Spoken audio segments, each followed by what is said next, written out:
तो hello guys, मेरा नाम शिवम है। मैं आपको जावा लैंग्वेज सिखाने जा रहा हूँ। वैसे यूट्यूब पे बहुत सारे ऐसे वीडियोस मिल जाएंगे जिसमें आपको जावा लैंग्वेज सिखा रहे होंगे लोग। चैनल पे ऐसे बहुत सारे चैनल्स हैं जिसमें जावा लैंग्वेज सिखाया जाता है। लेकिन मैं किस तरह से पढ़ाऊंगा ये जानो। मैं एक ऐसा लड़का हूँ, मैं भी यूट्यूब से पढ़ने गया था, ठीक है। यूट्यूब से मुझे समझ में नहीं आता है क्योंकि मैं जीरो लेवल से स्टार्ट किया था अपना जावा लैंग्वेज, ठीक है, सीखना। मुझे जरा भी नहीं समझ में आता है, ठीक है, यूट्यूब से। तो अगर आपने मेरे वीडियो पे क्लिक किया है तो मैं इस तरह से जावा को पढ़ा हूँ ना, इस तरह से पढ़ा हूँ, जो छोटी से छोटी चीज़ होता है वो चीज़ को मैं डीपली पढ़ा हूँ, एकदम डीपली। तो आपको मैं जानता हूँ आपको कहाँ-कहाँ प्रॉब्लम आ सकता है। आपको हर एक कोड में एक-एक लाइन में क्या हो रहा है मैं सब चीज़ दिखाऊँगा, मतलब आपको बताऊँगा। जो होता है ना 0% डाउट रह जाएगा, 0% डाउट। एक भी डाउट बचेगा ही नहीं आपको। तो ठीक है, अगर डाउट हो रहा है तो कमेंट्स करना आपको, मैं उसका रिप्लाई करूँगा, ठीक है? उसको मैं समझाऊँगा, उसके लिए अलग वीडियो बनाऊँगा, ठीक है? तो अगर आपने इस वीडियो पे क्लिक कर दिया है, तो आप वीडियो को पूरा देखना, बिना स्किप किए देखना, ठीक है? तभी आपको समझ में आएगा। आपको आ रहा है तब भी इस वीडियो को देखो, क्योंकि मैं ना एकदम डीपली बताता हूँ। आपको कुछ नया सीखने को मिलेगा देख, और जो ज़ीरो लेवल से स्टार्ट करे उनका तो सही है, वो इस वीडियो पे आ गए हैं तो उसको वीडियो को पूरा देखिए। आपको जावा कोडिंग का ए तक नहीं आता ना, आपको जावा सिखाकर छोड़ूँगा मैं, ठीक है? तो इस वीडियो पे अगर अच्छे खासे व्यूज़ आ गए और मैं फर्स्ट टाइम इस यूट्यूब पे वीडियो बना रहा हूँ, तो मेरा ये फर्स्ट वीडियो है, अच्छे खासे व्यूज़ आ गए, सब्सक्राइबर मेरे आ गए, तो मैं इस वीडियो को कंटिन्यू करूँगा आगे की तरफ, ठीक है? जावा लैंग्वेज को कंटिन्यू करूँगा। तो चलिए अपने वीडियो को स्टार्ट करते हैं, आप लोग सपोर्ट कीजिएगा, ठीक? और चलिए वीडियो को स्टार्ट करते हैं और क्या हुई। सबसे पहले जावा लैंग्वेज को लिखने के लिए आपको एक आईडीई डाउनलोड करना पड़ेगा, ये आईडीई है। आईडीई क्या होता है? इंटीग्रेटेड डेवलपमेंट इन्वायरमेंट होता है, ठीक है। इसमें क्या करते हैं हम, ये जावा का आईडीई है, ठीक है। इसको आप डाउनलोड कर लेना, यूट्यूब पे वीडियो मिल जाएंगे। जावा का आईडीई डाउनलोड कैसे करते हैं आप देख लेना वहाँ पे। आईडीई में हम क्या करते हैं, आईडीई में हमें बहुत सारे टूल्स मिल जाते हैं। इसमें हम कोड को लिखते हैं, मतलब हम जावा कोड्स को लिखते हैं। ये देखो, ये जो चीज है ना, ये जावा कोड है, इसको हम लिखते हैं और इसमें रन कराते हैं, हमें आउटपुट मिलता है, ठीक है। इसको हम रन कराएंगे, देखो यहाँ पे मैंने रन किया। यहाँ देखो नीचे हमें आउटपुट मिल गया, ठीक है। मैंने कोई कोड लिखा है, उसको मैंने रन कराया और मुझे आउटपुट मिल गया। देखो दिखा देता हूँ आउटपुट कहाँ मिल रहा है। देखो ये नीचे आउटपुट मिल रहा है, ठीक है। मैंने ये मेरा कोड लिखा हुआ है, यहाँ पे कोड लिखा हुआ है और यहाँ से मैंने रन किया। देखो ये जो छोटा सा ट्रायंगल टाइप में बना है, ठीक है, यहाँ से मैंने रन कराया, ठीक है। अगर मान लो कोई मिस्टेक हो गया तो ये आईडी क्या करता है, ये एरर भी बता देगा। इससे क्या हो गया, हमारे जावा लैंग्वेज आसान हो गया ना। लिख रहे हैं एरर भी पता चल जा रहा है, तो मैं सही कर लूंगा ना। देखो मैं सेमीकोलन हटा दिया यहाँ पे, तो देखो एरर दे देगा तुरंत। देखो एरर दे दिया ना तुरंत, देखो एरर आ गया। तो यही यही चीज फैसिलिटी देता है। बहुत कुछ ऐसे और भी इसके टूल्स है, बहुत सारे काम है इसके, ठीक है। इसलिए आपको ये आईडी डाउनलोड करना पड़ेगा, आपको जावा यहीं पे लिखना है, ठीक है। और आपको एक जेडीके भी डाउनलोड कराएंगे हम। आपको जावा जावा में क्या क्या डाउनलोड करना पड़ेगा, आपको आईडीई और जेडीके डाउनलोड करना पड़ेगा। आईडीई मैंने आपको बता दिया, यही आईडी है, इसमें आप जावा कोड को लिखोगे और रन कराओगे और आपको आउटपुट मिलेगा, ठीक है। और एरर वगैरह जो होगा वो बताता रहेगा। जेडीके में बताऊंगा, अभी थोड़े बीच के टॉपिक्स में आएगा, बीच में आएगा, ठीक है। मैं पढ़ाते पढ़ाते बताऊंगा उसको। अभी हम स्टार्ट करते हैं अपना जावा। आखिर में जावा है क्या, ये तो जाने पहले। देखो जावा है क्या। Java is an object-oriented programming language developed by Sun Microsystem of USA in 1991. Father of Java language James गॉसलिन, ठीक है। जावा एक ऑब्जेक्ट ओरिएंटेड प्रोग्रामिंग लैंग्वेज है, मतलब अगर आप जावा कोड को लिख रहे हो, जावा कोड को लिखने के लिए आपको ऑब्जेक्ट बनाना पड़ेगा, ठीक है। आपको ऑब्जेक्ट बनाना पड़ेगा। जावा कोड में हमेशा ऑब्जेक्ट बनाया जाता है, ये ध्यान रख लो। जावा कोड में हमेशा ऑब्जेक्ट बनाया जाता है, इसलिए क्या होता है, ऑब्जेक्ट ओरिएंटेड प्रोग्रामिंग लैंग्वेज होता है। ये डेवलप्ड कहाँ हुआ था, सन माइक्रो सिस्टम एक कंपनी है, वहीं पे डेवलप्ड हुआ था। किसने डेवलप्ड किया था इस चीज को, जावा लैंग्वेज को किसने डेवलप किया था, कौन, जेम्स गॉसलिन ने, जेम्स गॉसलिन ने, ठीक है। जावा वर्क कैसे करता है?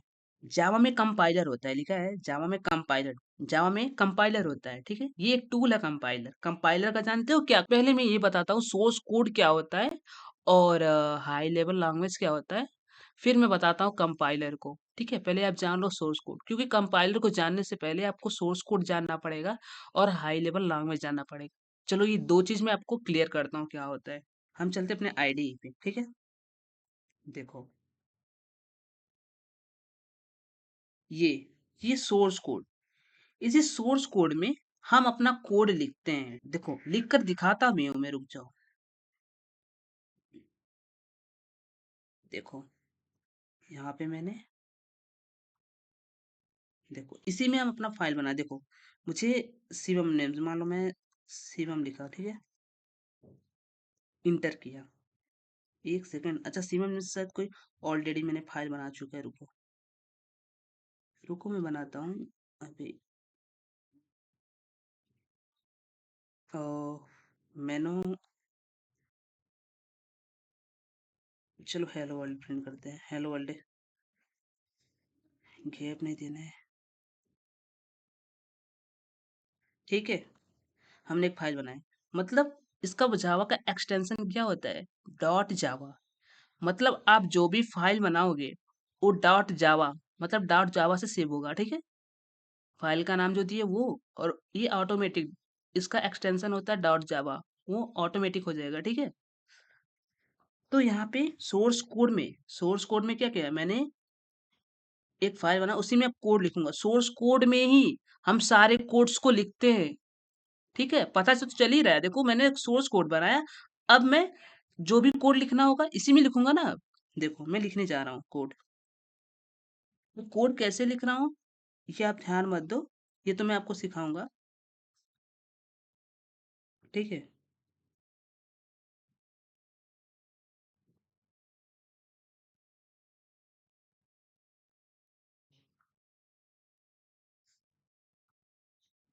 एक से, देखो जो भी एरर होता है बता देता तुरंत, अलर्ट कर देगा आपको।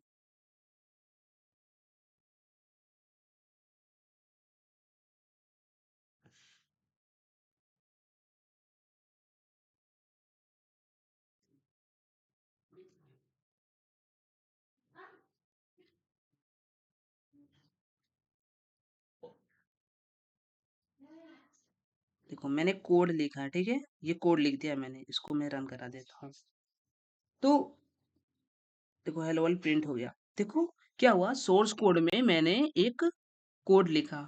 ये कोड किस में लिखा, किस लैंग्वेज में लिखा है? किस लैंग्वेज में लिखा है? ये कोड जो है हाई लेवल लैंग्वेज में लिखा गया है। हाई लेवल लैंग्वेज क्या होता है? हाई लेवल लैंग्वेज वो लैंग्वेज होता है जो एक प्रोग्रामर समझता है, मतलब एक इंसान समझता है।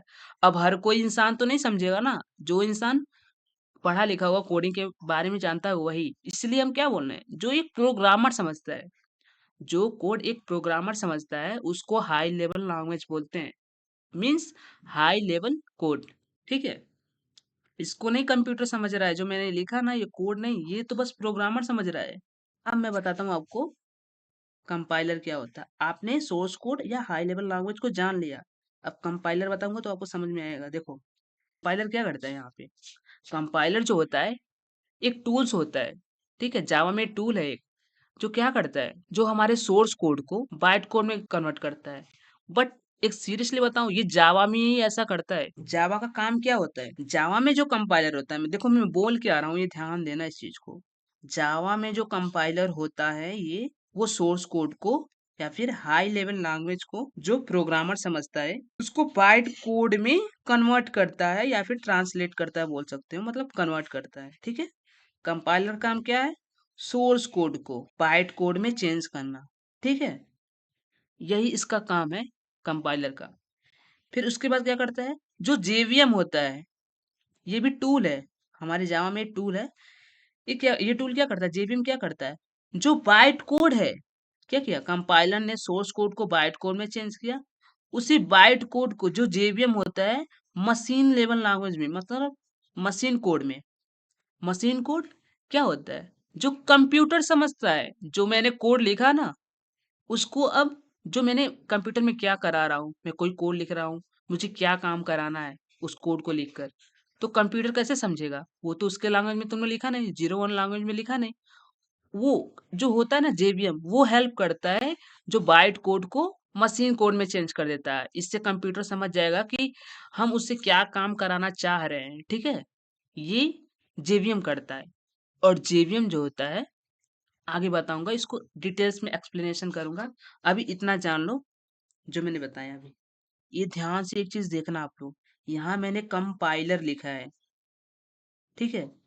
और जो यहाँ पे लिखा है, देखो यहाँ पे जो लिखा है जावा में कंपाइलर, मतलब जावा का कंपाइलर और एक सिंगल कंपाइलर होता है। कंपाइलर का मेन काम होता है, जानते हो क्या? किसी भी लैंग्वेज में बता रहा हूँ, हर एक लैंग्वेज में, जो भी आप सी लैंग्वेज, पाइथन लैंग्वेज, जो भी समझोगे, उसमें कंपाइलर पाया जाता है, ठीक है? और कंपाइलर का मेन काम यही होता है कि वो सोर्स कोड को ना डायरेक्ट मशीन कोड में चेंज करता है। मतलब समझे आप? जो सोर्स कोड प्रोग्रामर लिख रहा है, उस कोड को, हाई लेवल लैंग्वेज जो कोड लिखा है प्रोग्रामर ने, उस कोड को वो मशीन कोड में चेंज कर देता है डायरेक्ट। लेकिन लेकिन ये जावा में ऐसा नहीं करता है।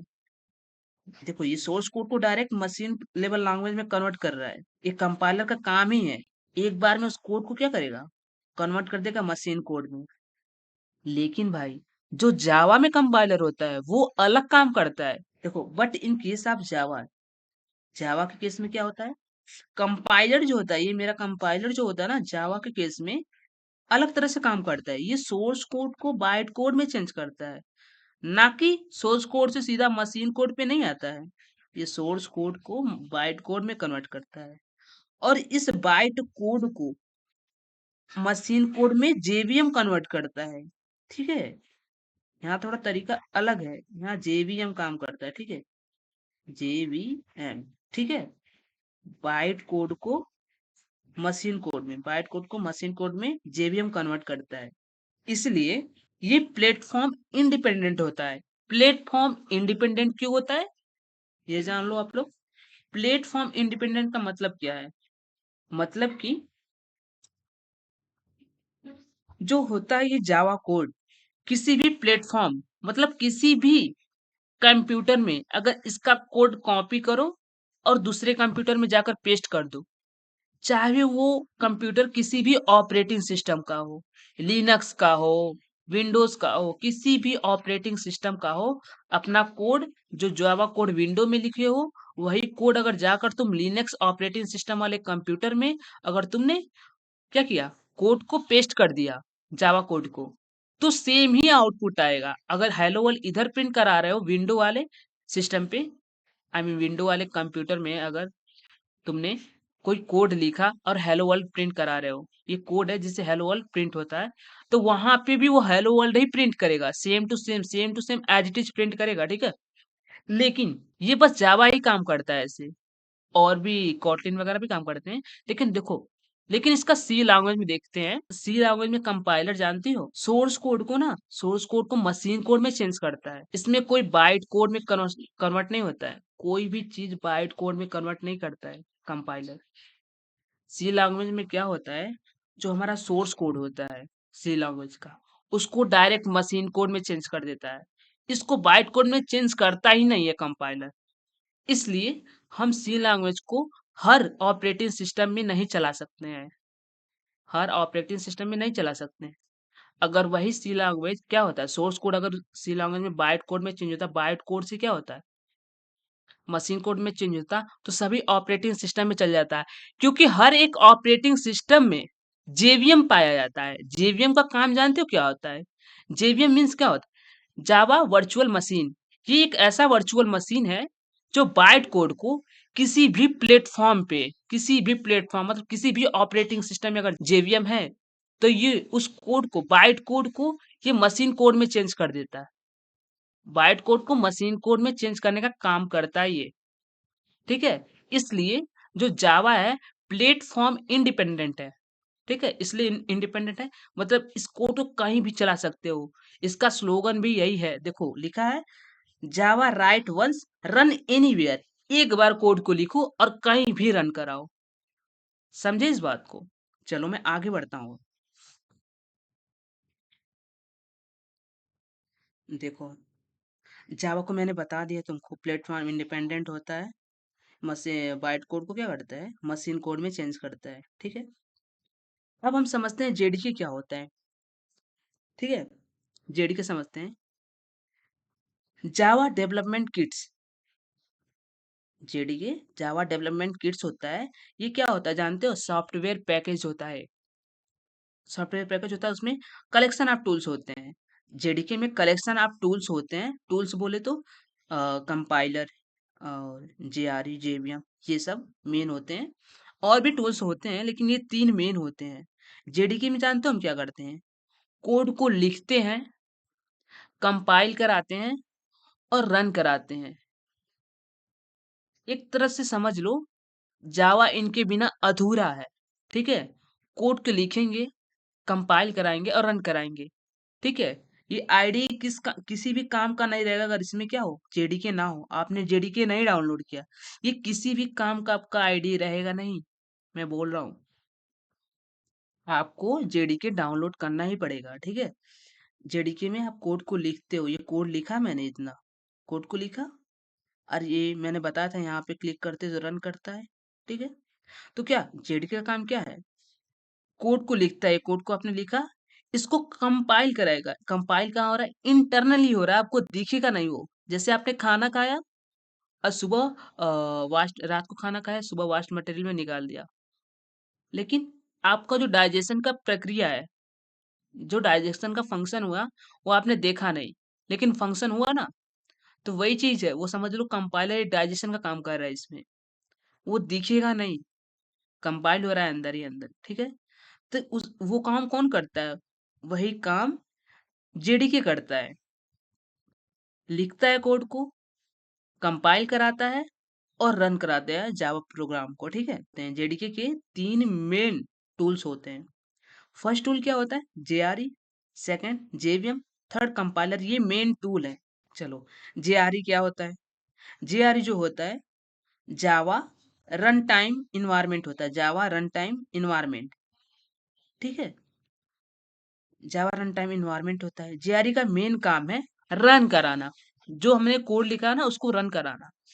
और ये खुद नहीं करता है, जेआरई में बहुत से ऐसी चीजें होते हैं जो हेल्प करती हैं रन कराने का। जैसे जेवीएम उसके अंदर रहता है, प्लस लाइब्रेरीज रहते हैं, उसमें जेवीएम होता है और लाइब्रेरी रहता है, ये हेल्प कराते हैं। लाइब्रेरी में क्या रहता है? लाइब्रेरी में जो होता है, बहुत सारे जावा के ऐसे कोड होते हैं जो क्या रेडीमेड कोड होते हैं। रेडीमेड कोड बोले तो जावा ने पहले से उसमें डाल रखा है ऐसे कुछ कोड को, जिसे हम डायरेक्टली यूज कर लेते हैं। मतलब हमें बार बार लिखने का जरूरत नहीं पड़ता है कोड में कि जाए बार बार लिखें, ठीक है? जावा ने रेडीमेड कोड बना रखा है कि आप उसको डायरेक्टली यूज कर सकते हो। लाइब्रेरी में ऐसे बहुत सारे मेथड्स, क्लास पाए जाते हैं जिसे हम डायरेक्ट कोड में यूज कर लेते हैं, हमें बार बार कोड में लिखने का जरूरत नहीं पड़ता है, ठीक है? इतना ही जानो अभी लाइब्रेरी के बारे में, ठीक है? देखो, आपको मैंने बता दिया जेआरई का काम क्या है। जेआरई का मेन काम है कोड को रन कराना, ठीक है? उसमें भी उसका हेल्प कौन करता है? जेवीएम और लाइब्रेरीज हेल्प करते हैं, ठीक है? देखो जेवीएम क्या होता है? जेवीएम मैंने बताया, ये बाइट कोड को क्या करता है? बाइट कोड को मशीन कोड में चेंज करता है।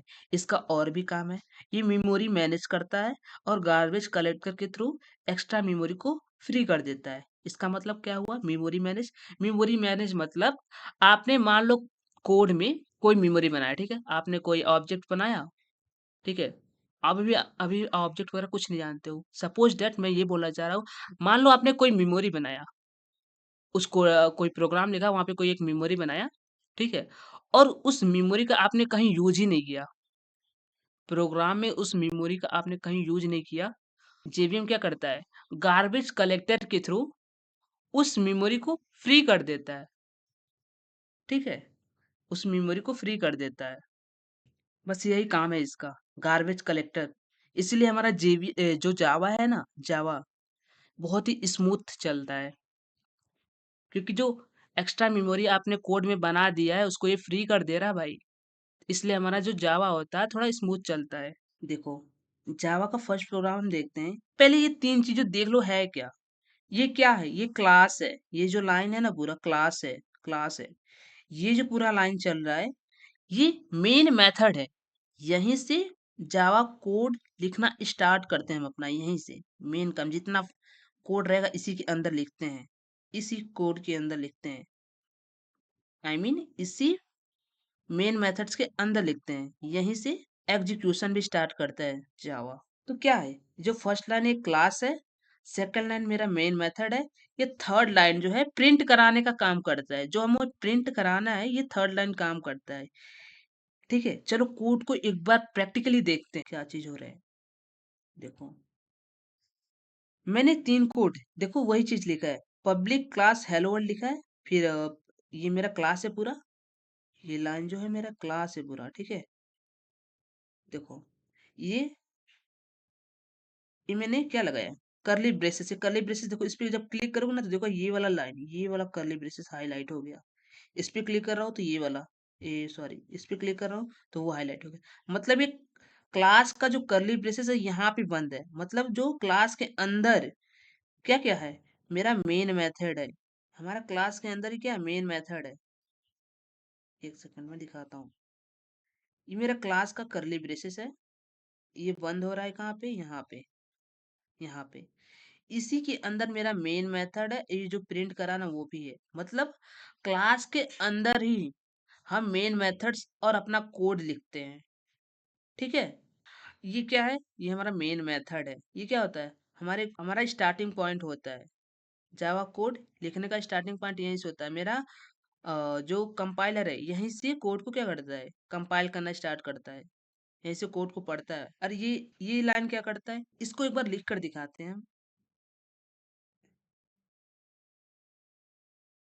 यहाँ पे मान लो मैंने बनाया कुछ भी, ठीक है, ये मेरा क्लास बन गया, ठीक है।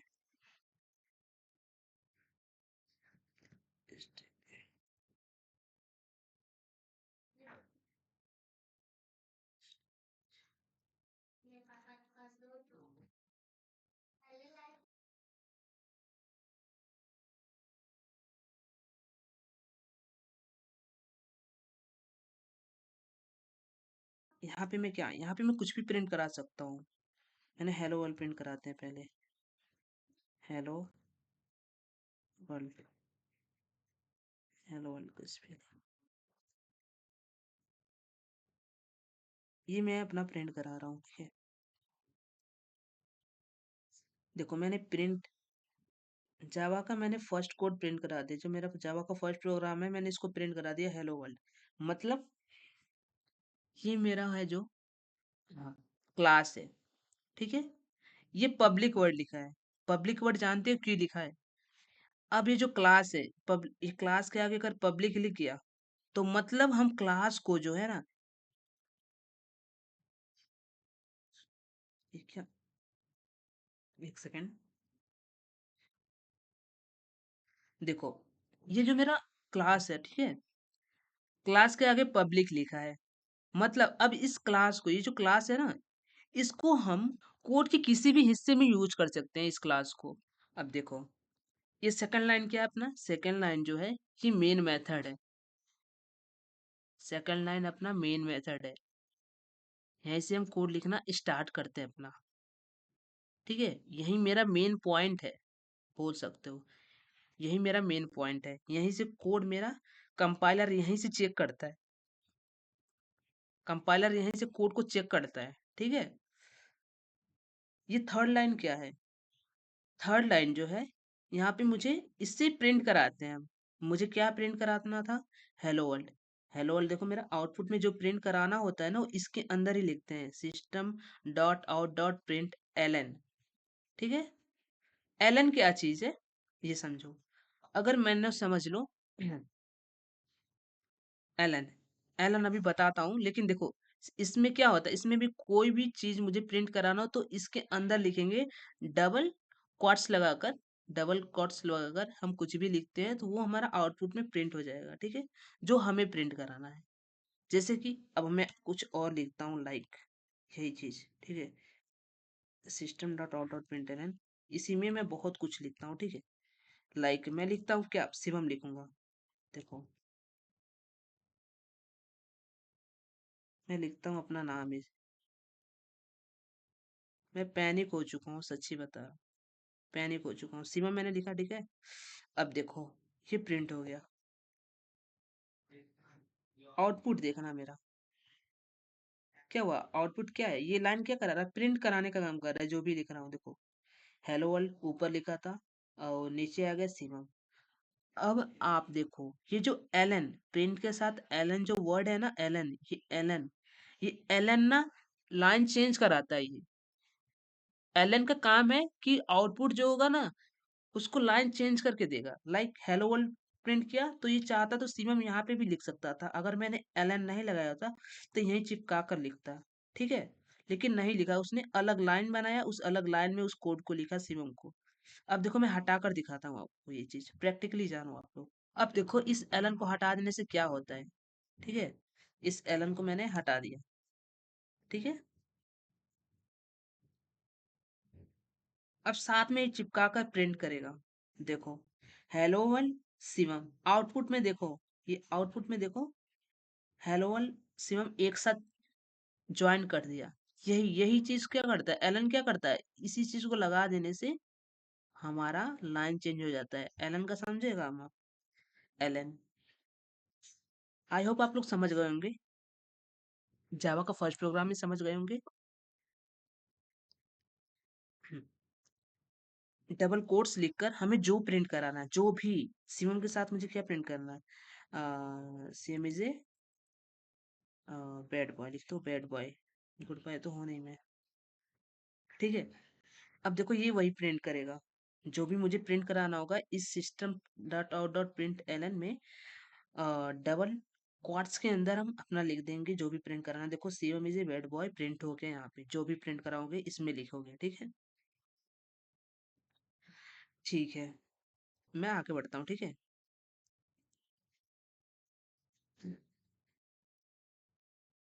ये कमेंट्स क्या होता है, देखो कमेंट्स, फर्स्ट देखो, फर्स्ट कमेंट क्या था, इसको पढ़ो पहले। कमेंट होता क्या है, कंपाइलर इन लाइनों को इग्नोर करता है, इसे इंसान पढ़ते हैं, लाइक प्रोग्रामर पढ़ता है इसको। ये वो लाइन होता है, अगर इस स्लैश कमेंट का यूज करके क्या करते हैं, हम कोड को समझाते हैं, मतलब क्या हो रहा है, प्रोग्रामर को समझा सकते हैं। इसको कंपाइलर इग्नोर कर देता है। आपको मैं प्रैक्टिकली बताता हूँ, पहले जानो फर्स्ट लाइन कमेंट क्या होता है। इसमें एक सिंगल लाइन को इग्नोर किया जाता है, लाइक दिस। अभी मैं बताता हूँ कोड में, आपको ऐसे नहीं समझ में आएगा, कोड लिखता हूँ तब समझ में आएगा, ठीक है। जैसे कि मैंने देखो, मैंने यहाँ पे डबल स्लैश लगाया, कुछ भी लिख दिया, कुछ भी मैंने ऐसे लिख दिया, ठीक है, कुछ भी लिख दिया उस लाइन में, ठीक है। तब भी मेरे आउटपुट में कोई भी फर्क नहीं पड़ेगा, देखना। कोई फर्क पड़ा मेरे आउटपुट में, ये जो नीचे आउटपुट आ रहा है कुछ भी एरर दिखाया नहीं ना। लेकिन देखो क्या होता है जब मैं उस डबल स्लैश को हटा देता हूँ। यही डबल स्लैश मैंने लगाया, ये सिंगल लाइन को इग्नोर करेगा, मतलब ये एक लाइन इग्नोर कर दिया इसको। जावा इस कंपाइलर इसको इग्नोर कर दिया, इसको लिया देखा तक नहीं, अपना इस लाइन पे चला गया, इसको देखा, इसको देखने लगा, इसको छोड़ दिया, इस लाइन को छोड़ दिया पूरा। ये जो लाइन है ना स्लैश वाला, पूरा ही छोड़ दिया, ठीक है। सपोज दैट मैं इसको ना लगाऊं, देखो नहीं लगाऊं तो एरर देगा। देखो वो लाइन पूरा रेड हो गया, मतलब एरर ही देगा वो, ठीक है। चलाकर दिखा देता हूँ आपको, एरर देगा वो। देखो एरर देने लगा, आउटपुट में देखो नीचे, ठीक है।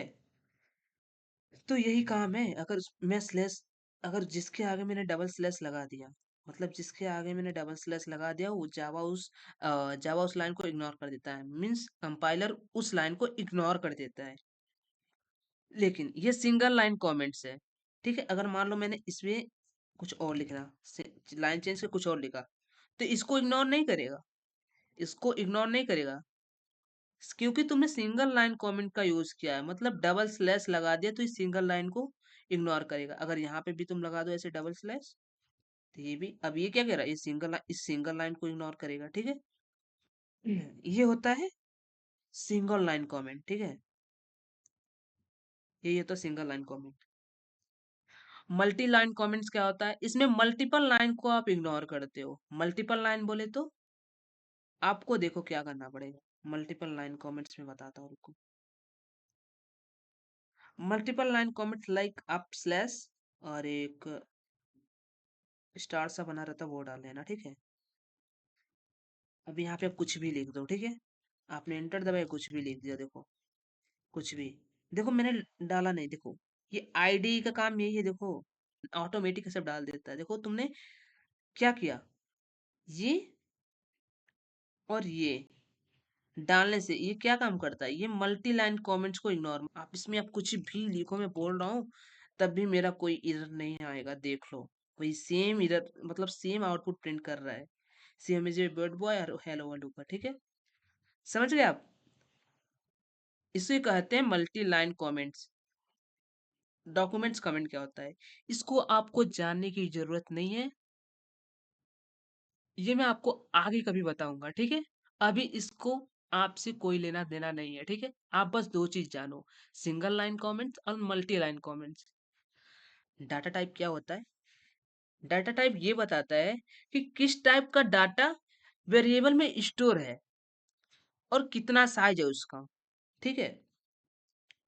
लाइक डाटा, देखो ये जो इंट लिखा है ना, इंट, यही जो इंट है ना, ये डाटा टाइप है। ये वेरिएबल, ये मेरा वेरिएबल होता है। देखो ये जो एज है ना, ये वेरिएबल है। इंट क्या है, मेरा डाटा टाइप है। इंट क्या बता रहा है कि मैं एक इंटीजर हूँ, मतलब इसमें इंटीजर वैल्यू, एज वाले जो वेरिएबल है, ये वेरिएबल में तुम इंटीजर वैल्यू स्टोर करो, मतलब 21 क्या है, इंटीजर वैल्यू है।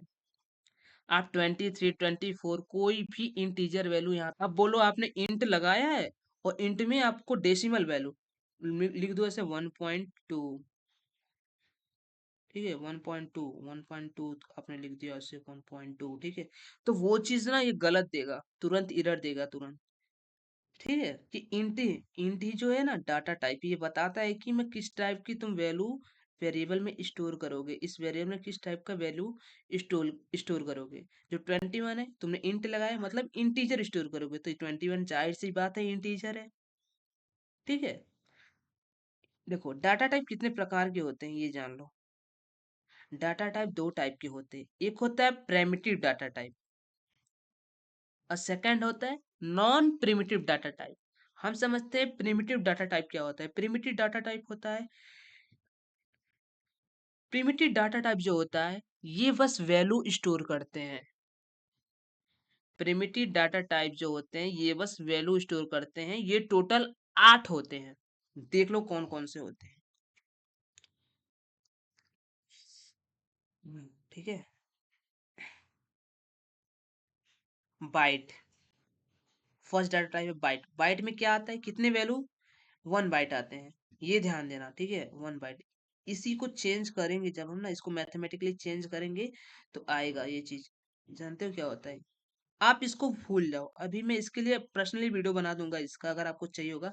बाइट को ही चेंज, इस 1 बाइट को कन्वर्ट करके इस रेंज को निकाला गया है, ठीक है। जो रेंज है कैसे निकालते हैं, अगर आपको जानना है तो आप लोग कमेंट में बता दीजिएगा, मैं आपको बता दूंगा इसका पर्सनली वीडियो बनाकर, ठीक है।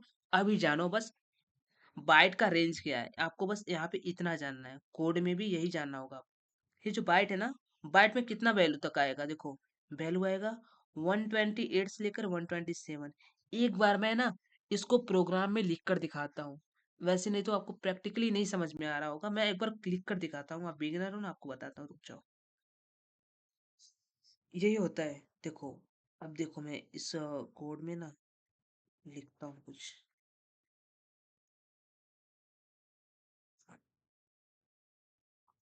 देखो यार, ये जो चीज 2 लाइन है ना, ये हर कोड में लिखना पड़ता है। क्लास और ये मेन मेथड लिखना ही पड़ता है यार, इसके बिना क्या होता है, यहीं से अपना कोड स्टार्ट ही होता है, मेन काम यहीं से स्टार्ट होता है, ठीक है। ये हर कोड में मिलेगा आपको, ये क्लास, हर हर कोड में क्लास बनता है, ठीक है। हर प्रोग्राम में क्लास बनाना पड़ेगा, ठीक है।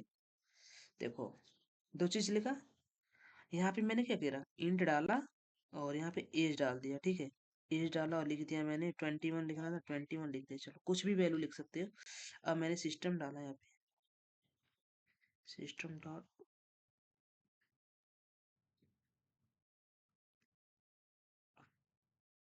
ठीक है। और यहाँ पे मैंने एज लिख दिया, क्या है, वेरिएबल है ये, एज ही वेरिएबल है। एज की जगह मैं कुछ भी लिख सकता हूँ, कोई भी नाम, कोई भी कुछ भी नंबर, कुछ भी लिख सकता हूँ। मतलब इंट में क्या, बेसिकली इसमें बात मैंने ये किया, इंट इंट एक डाटा टाइप है। इंट में क्या इंटीजर स्टोर होता है, मतलब 21 स्टोर किया मैंने।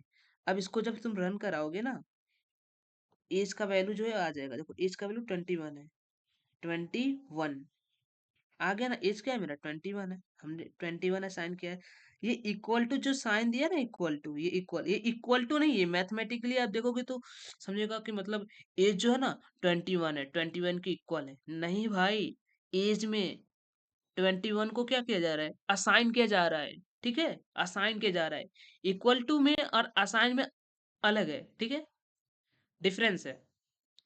अगर आपको इक्वल टू का यूज करना है ना, तो आपको ऐसे डबल लिखना पड़ेगा। देखो ऐसे, ये डबल, डबल इक्वल का साइन जब लगाते हो तो ये क्या हो जाता है, मतलब एज जो हमारा 21 के इक्वल है, मतलब सेम है, ऐसा होता है। ठीक है, देखो सिंपली मैं यहाँ पे डाटा समझाने वाला था, कि जैसे कि मान लो डाटा टाइप समझाने वाला था। मान लो आपने इंट लिखा और यहाँ पे कुछ ये लिख दिया, लाइक 21.5 लिख दिया, तो भाई आप जब अब रन कराओगे, एरर देगा। क्यों एरर देगा, क्योंकि आपने जो डाटा टाइप यूज किया वो इंट था। वो क्या था, इंट था। इंट कौन सा वैल्यू स्टोर करता है, इंट जो हमारा होता है वो इंटीजर वैल्यू को स्टोर करता है। ठीक है, बस ये जानो। अब देखो, ये तो समझ गए ना आप, इसलिए बाइट, बाइट में क्या स्टोर होता है, बाइट में जो होता है 127 से, लाइक देखो मैं बताता हूँ। बाइट में, बाइट डाटा टाइप में आप कितने वैल्यू स्टोर कर सकते हो, 127 से लेकर के -128 तक के वैल्यू को स्टोर कर सकते हो। इससे बाहर आप ना, इससे इससे बाहर आप यूज नहीं कर सकते हो। कोई भी वैल्यू इस डाटा टाइप को यूज करके आप स्टोर नहीं कर सकते हो। ठीक है, दिखाता हूँ मैं, दिखाता हूँ, रुको।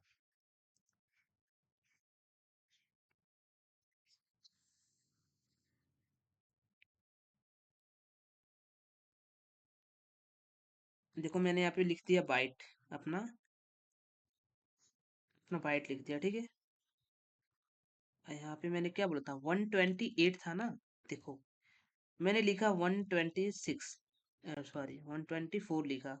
अब एज को प्रिंट कर देगा। ठीक है, ये एज को प्रिंट कर देगा।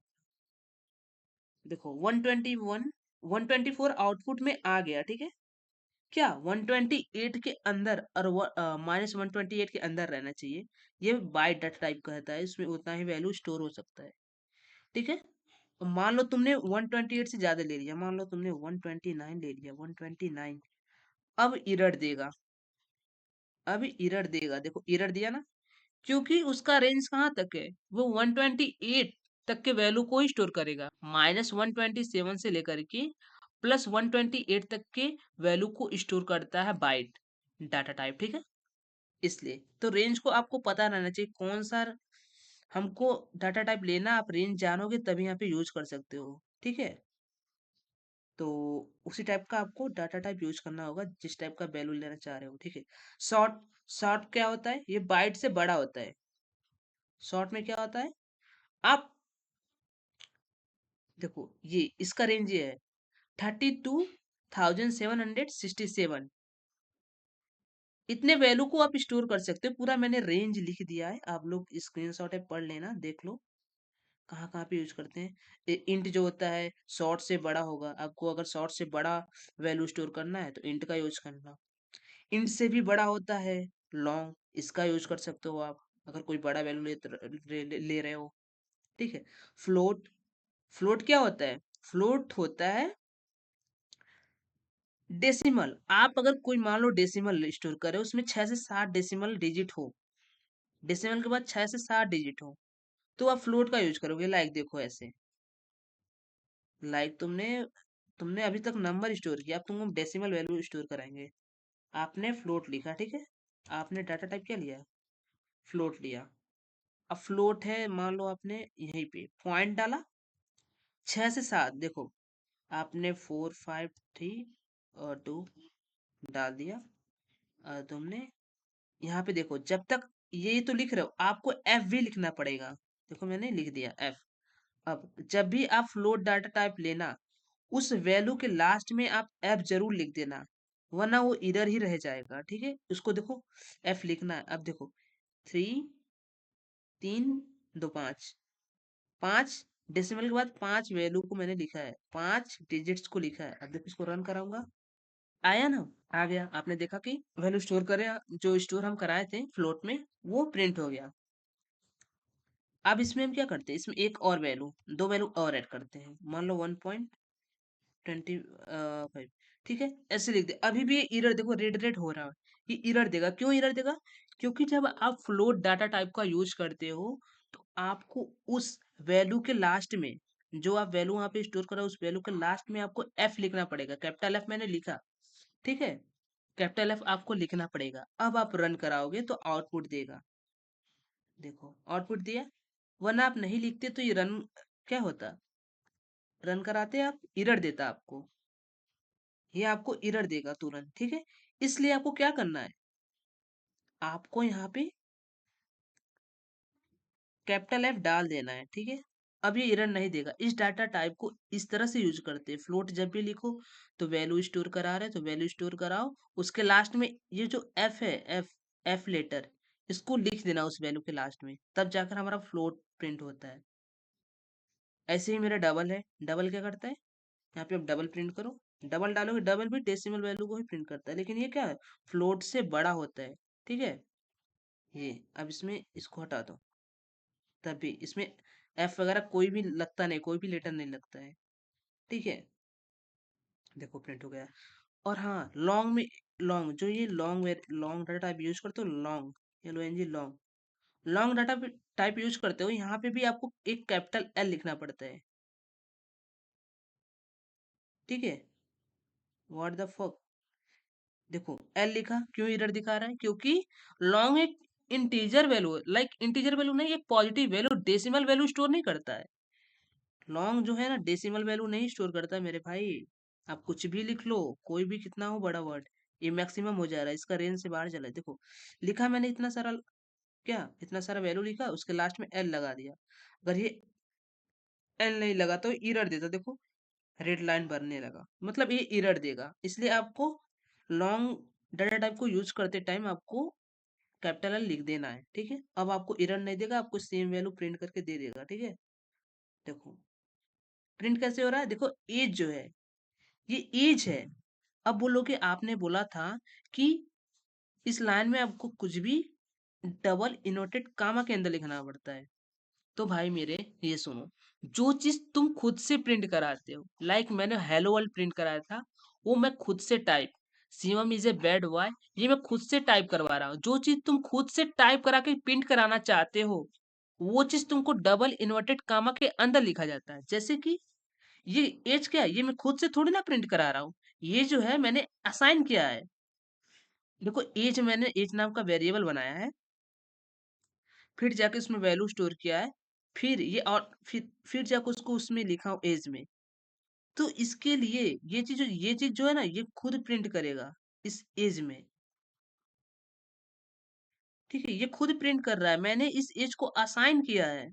इसलिए जब तुम किसी चीज को असाइन कर देते हो तो उसके लिए आपको कोई डबल इन्वर्टेड कामा की जरूरत नहीं पड़ती है।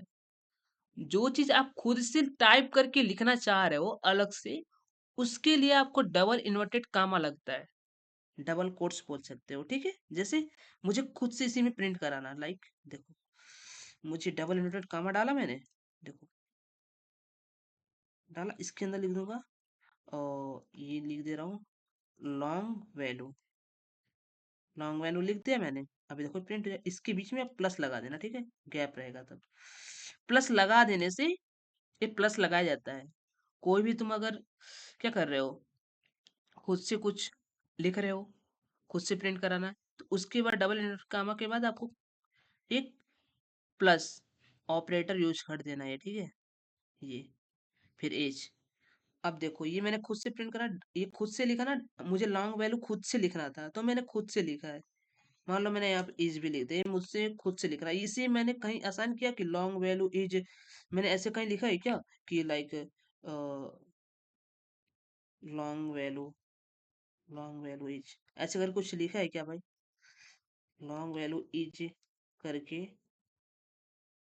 मैंने कुछ लिखा है क्या? नहीं लिखा है ना। इसको मैं क्या कर रहा हूँ, खुद से लिख रहा हूँ। अगर खुद से जो चीज तुम लिखते हो वो डबल इन्वर्टेड कामा के अंदर लिखते हो, और जो चीज असाइन होता है उसको तुम बिना डबल इन्वर्टेड कामा के भी लिख सकते हो, वो प्रिंट कर देगा। डबल इन्वर्टेड कामा नहीं लिखना उस जगह आपको। आपको सीधा वो वेरिएबल ही लिख देना है जिससे आपने असाइन किया, जिस वेरिएबल के नेम से। ठीक है, आपको समझ में आ गया होगा। इसको आप रन कराओगे ना, आप देखो क्या आएगा। देखो, long variable, long value is इतना, जो प्रिंट कराना था आ गया। चलो ठीक है, मैं आगे बढ़ता हूँ। ऐसे चेयर है, चेयर में क्या होता है, कैरेक्टर होता है, मतलब कि एबीसीडी। एबीसीडी आता है आपका, कोई सिंगल डिजिट मतलब एक सिंगल डिजिट होता है वो आ जाएगा। ठीक है, लाइक मैं बताता हूँ, लाइक मैं क्या बोल रहा हूँ, देखो। सिंगल डिजिट बोले तो तुमको ये देखो, मैं लिख रहा हूँ, ये समझाता हूँ मैं सिंगल डिजिट क्या होता है। ओ, चेयर, देखो, जैसे तुमने लिखा ऐसे, एक होता है ऐसे स्टार बना रहता है, ये ऑपरेटर है ऐसे, ऐसे, एक ऐसे, ये भी एक सिंगल ऑपरेटर, मतलब एक कैरेक्टर को, जैसे तुमको ए को प्रिंट कराना है एक सिंगल लेटर ए, जैसे तुमको बी को प्रिंट करना है, सिंगल लेटर है ये। एक सिंगल सिंगल कैरेक्टर को अगर प्रिंट कराना हो, सिंगल कैरेक्टर को अगर आपको प्रिंट कराना हो, तो आप चेयर, CHAR का यूज करते हैं, चेयर डाटा टाइप का। ठीक है, अब बुलियन का यूज कहाँ करते हैं, बुलियन हम ट्रू फॉल्स चेक करने के लिए यूज करते हैं इस बुलियन का। ठीक है, चलो अब देखते हैं हम प्राइमेटेड डाटा टाइप। मैंने आपको बताया था, प्राइमेटेड डाटा टाइप जो होता है म्यूचुअल होता है। अगर आप प्राइमेटेड डाटा टाइप का वैल्यू बदल रहे हो, लाइक आपने एज जहाँ पे मैंने लिखा था ना, वहाँ पे एज 21 लिखा था, मान लो उसी एज को आपने 24 कर दिया, तो उसका जो है ना मेमोरी वही होता है, मेमोरी एड्रेस वही होता है उसका, मेमोरी नहीं बदलता, उसके अंदर मेमोरी के अंदर जो वैल्यू वो बदल जाता है। ये याद रखना आप, क्योंकि इसको इसको मैं एक जगह कंपेयर करूंगा, like non primitive data type जब पढ़ाऊंगा तो इसको कंपेयर कराऊंगा। जो नॉन प्रिमिटिव डाटा टाइप होता है, उसमें का जो जो डाटा टाइप होता है, उसमें क्या होता है जानते हो, उसमें ना मेमोरी चेंज होता है। लेकिन इसमें प्रिमिटिव डाटा टाइप में आपका वैल्यू चेंज होता है, बस मेमोरी सेम रहता है। लाइक देखो, मैं करके दिखाता हूँ, लाइक ये क्या है, int a is equal to 10 मैंने प्रिंट किया, int b is equal to 20 मैंने लिख दिया। ठीक है, ए क्या है, ए और बी मैंने बताया था, ये वेरिएबल का नाम होता है। इंट ए नाम का वेरिएबल है, उसमें 10 वैल्यू प्रिंट किया। इंट क्या है, इंटीजर, मतलब इंटीजर वैल्यू स्टोर होगा इस ए में, इस बी में भी इंटीजर वैल्यू 20 स्टोर होगा। ठीक है, अब मान लो ये क्या है, मेरा मेमोरी है, रुको,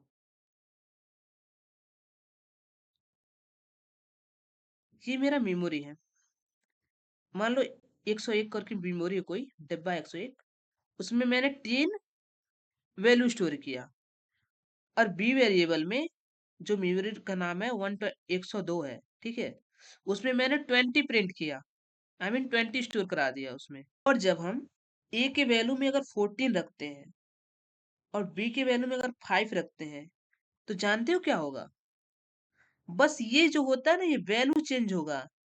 ये मेमोरी जो 121 है ना, आई मीन 101 जो है ना, ये मेमोरी चेंज नहीं होगा। 101 मेमोरी के अंदर ही ए का वैल्यू अगर 40 दे दिया है, तो यहाँ पे 40 स्टोर हो जाएगा, 10 की जगह 40 आ जाएगा। ठीक है,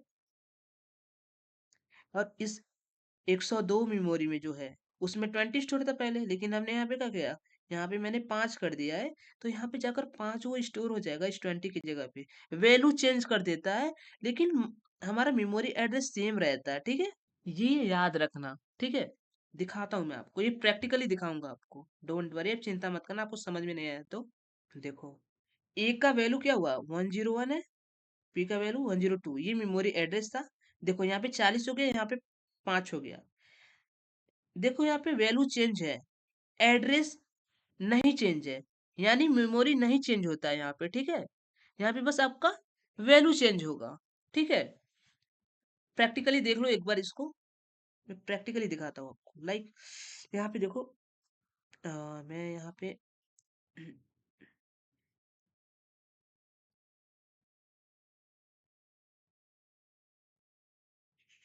मैं बार बार लिखूंगा नहीं, ठीक है, इसलिए मैं इसको पूरा नहीं मिटा रहा हूँ।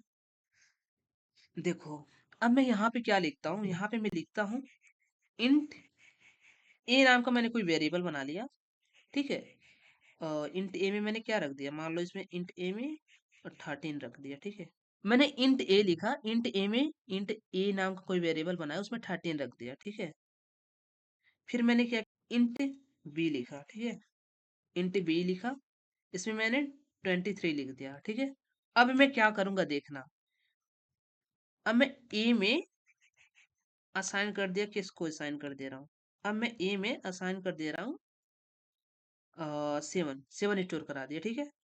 और बी में मैंने क्या स्टोर करा दिया, बी में मैंने स्टोर करा दिया अपना 9, ठीक है।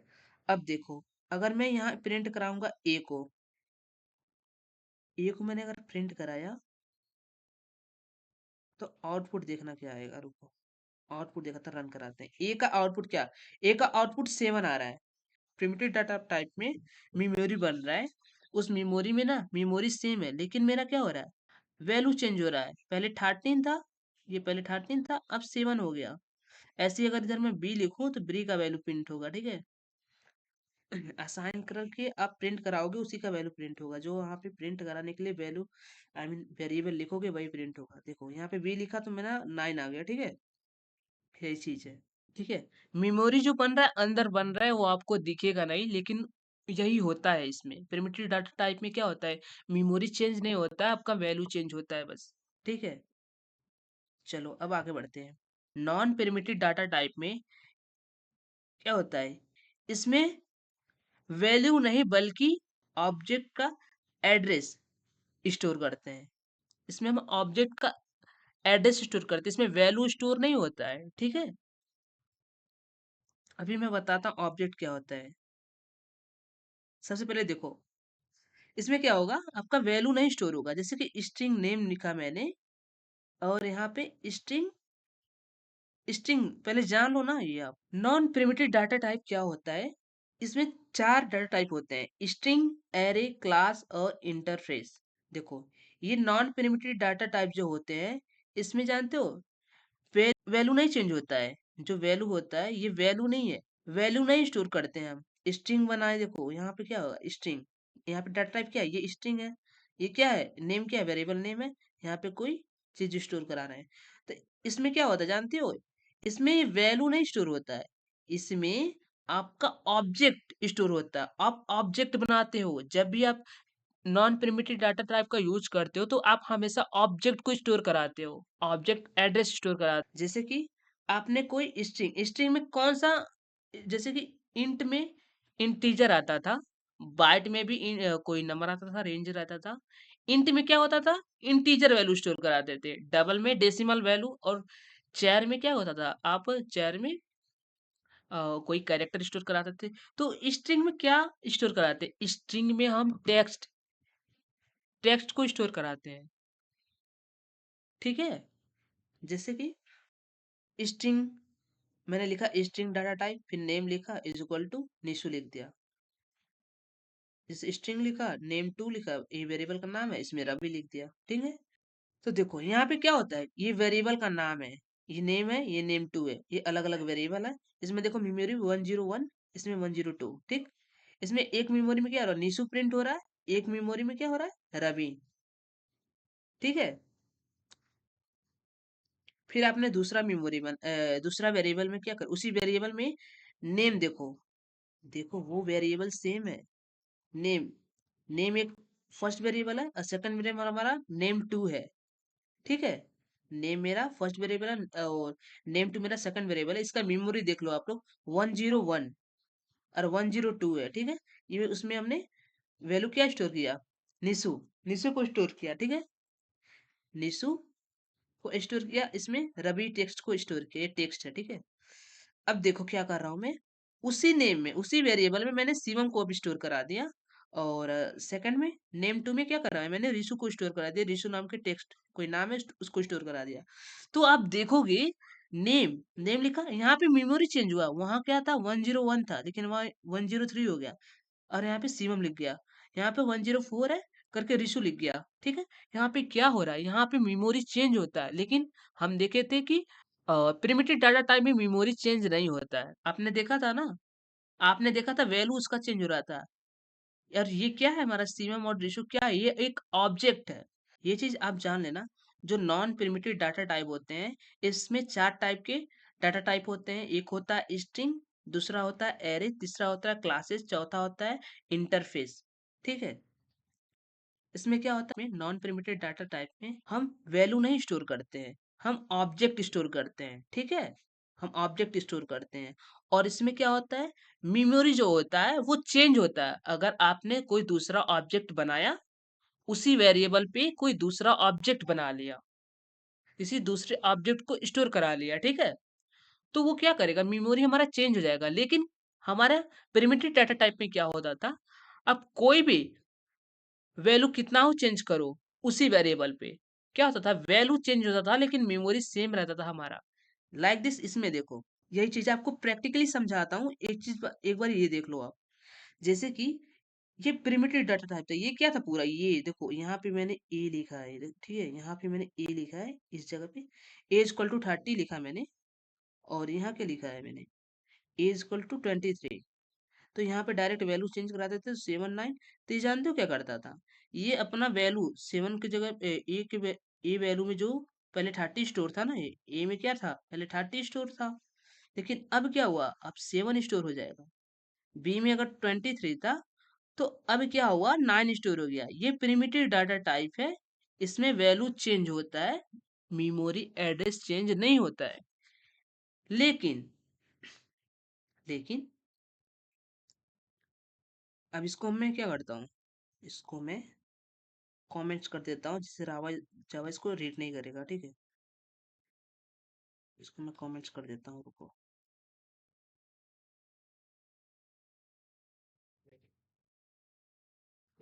देखो, अब मैं यहाँ पे नॉन प्रिमिटिव बताऊंगा, ठीक है, अपना नॉन प्रिमिटिव।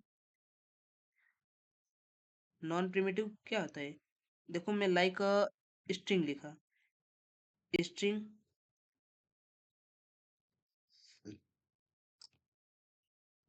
स्ट्रिंग लिखा मैंने, स्ट्रिंग नेम नाम के कोई वेरिएबल बनाए, इज इक्वल टू लिखा मैंने, और यहाँ पे मैंने लिख दिया ऐसे निशो, निशो, ठीक है, इंटर किया मैंने, यहाँ पे फिर स्ट्रिंग स्ट्रिंग बनाया यहाँ पे, और यहाँ पे नेम टू, ठीक है, इज इक्वल टू मैंने रिशु लिख दिया, और ऐसे चीजों, ठीक है, रिशु। ये इन्वर्टेड कामा मत भूलना, सेमी कॉलन का डबल स्ट्रिंग हमेशा जो होता है, मेरा जो स्ट्रिंग होता है, स्ट्रिंग को हमेशा हम क्या करते हैं, डबल इन्वर्टेड कामा के अंदर लिखते हैं। इसको लिखा है क्या मैंने, जो इंट इंट जो है इंटीजर वैल्यू को, क्या मैंने डबल इन्वर्टेड कामा में लिखा है, नहीं लिखा है। लेकिन स्ट्रिंग जो डाटा टाइप होता है, इसको जब भी हम लिखते हैं, तो डबल इन्वर्टेड कामा के अंदर लिखते हैं, वरना हमारा कंपाइलर एरर देगा नहीं लिखोगे तो, ठीक है। अरे लास्ट में जो सेमी कॉलन होता है, इसको लगाना जरूरी होता है, आप कोई भी वैल्यू असाइन कर रहे हो, वहां पे ये लगा देना, ठीक है, सेमी कॉलन, वरना एरर पाओगे आप लोग। ये छोटा छोटा मिस्टेक करते हैं प्रोग्रामर, बिगनर जो होते हैं, बिगनर प्रोग्रामर मैं नहीं बोलूंगा, जो बिगनर होते हैं वो यही छोटा छोटा मिस्टेक करते हैं, ठीक है। ऐसे दो बनाया, अब एक स्ट्रिंग बनाया, ठीक है, फिर दूसरा स्ट्रिंग बनाना हो, मान लो इस नेम में मैंने, इस नेम में इस नेम में मैंने स्टोर कर दिया क्या, इस नेम में मान लो मैंने स्टोर कर दिया सिमम, SHIVM सिमम, ठीक है, मैंने स्टोर कर दिया, ठीक है, इंटर डाल दिया। अब यहाँ पे ये कराया, नेम हो गया। अब मैं क्या करूँ, इसमें क्या डालूं, नेम टू में क्या डालता हूँ, रुको, मैं नेम टू में डाल देता हूँ, ठीक है, तो ये क्या हुआ, ये जानते हो क्या हुआ, यहाँ पे भी ये सेम ही चीज प्रिंट करेगा। मैंने अगर इधर पे यहाँ पे अगर मैंने नेम लिखा, यहाँ पे मैंने क्या लिखा, नेम, मान लो मैंने लिखा यानी एम ए नेम, ठीक है। तो यहाँ पे क्या होगा, रन कराते हैं, शिवम प्रिंट हुआ। यहाँ पे प्रिंट तो हो गया, लेकिन जानते हो क्या हुआ, यहाँ पे अलग मेमोरी बना होगा। इसका मेमोरी अगर 101 है, इसका मेमोरी अगर 101, मान लो 101 मेमोरी है इसका, मेमोरी एड्रेस इसका 101 है। तो ये जो है ना, ये भी नेम है, इसका भी वेरिएबल सेम है, ठीक है। लेकिन जब इसको आपने अलग ऑब्जेक्ट शिवम और अलग ऑब्जेक्ट डाला है ना, तो यहाँ पे मेमोरी चेंज हुआ होगा, आपको दिख नहीं रहा वो अलग बात है, लेकिन मेमोरी चेंज हुआ होगा, चेंज हुआ होगा, ठीक है। मान लो ये मेमोरी किसी टू में ऐड हो गया होगा, ठीक है, 101 में नहीं रहेगा, किसी अलग मेमोरी में। हाँ, ये कास्टिंग वगैरह बाद में देखते हैं। चलो अब वेरिएबल पे आते हैं अपने।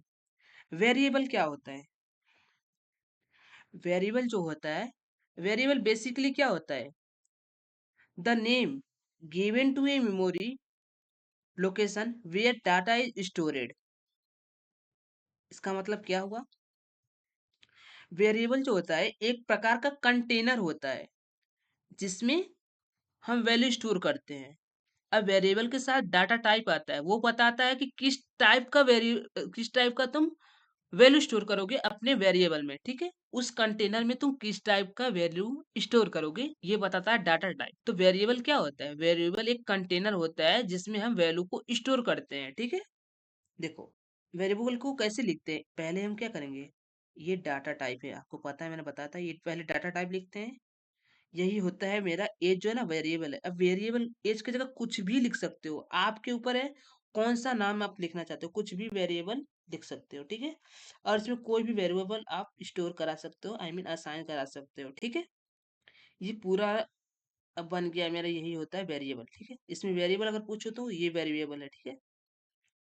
ऐसे लिखते हैं, किसी भी प्रोग्राम में आपको अगर ऐसे लिखना है वेरिएबल को, तो ऐसे ही लिखा जाता है, ठीक है। अभी मैं बताता हूँ, कई सारे तरीके हैं, कई सारे तरीके हैं जिससे वेरिएबल को हम लिखते हैं, ठीक है।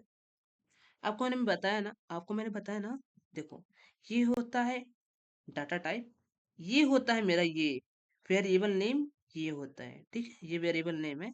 ये 32 मैंने वेरिएबल में वैल्यू स्टोर कर दिया। एज नाम का कोई बॉक्स होगा, मान लो एज नाम का कोई बॉक्स होगा, ये एज नाम का बॉक्स है, एज, ठीक है। इसमें मैंने 32 स्टोर कर दिया, कोई नंबर मैंने स्टोर कर दिया। ये नंबर किस टाइप का, ये नंबर इंटीजर टाइप का है। इंटीजर टाइप का है, कैसे पता चला, ये ये डाटा टाइप बताए, जो इंट नाम का डाटा टाइप है, ये बताए कि इसमें इंटीजर वैल्यू स्टोर करो, अपने वेरिएबल में इंटीजर वैल्यू स्टोर करो, ठीक है। देखो मैंने यहाँ पे लिखा भी, इंट क्या है, डाटा टाइप है। एज क्या है, वेरिएबल का नाम है। 21 का है, वैल्यू है जो मेमोरी में स्टोर है, ठीक है। चलो,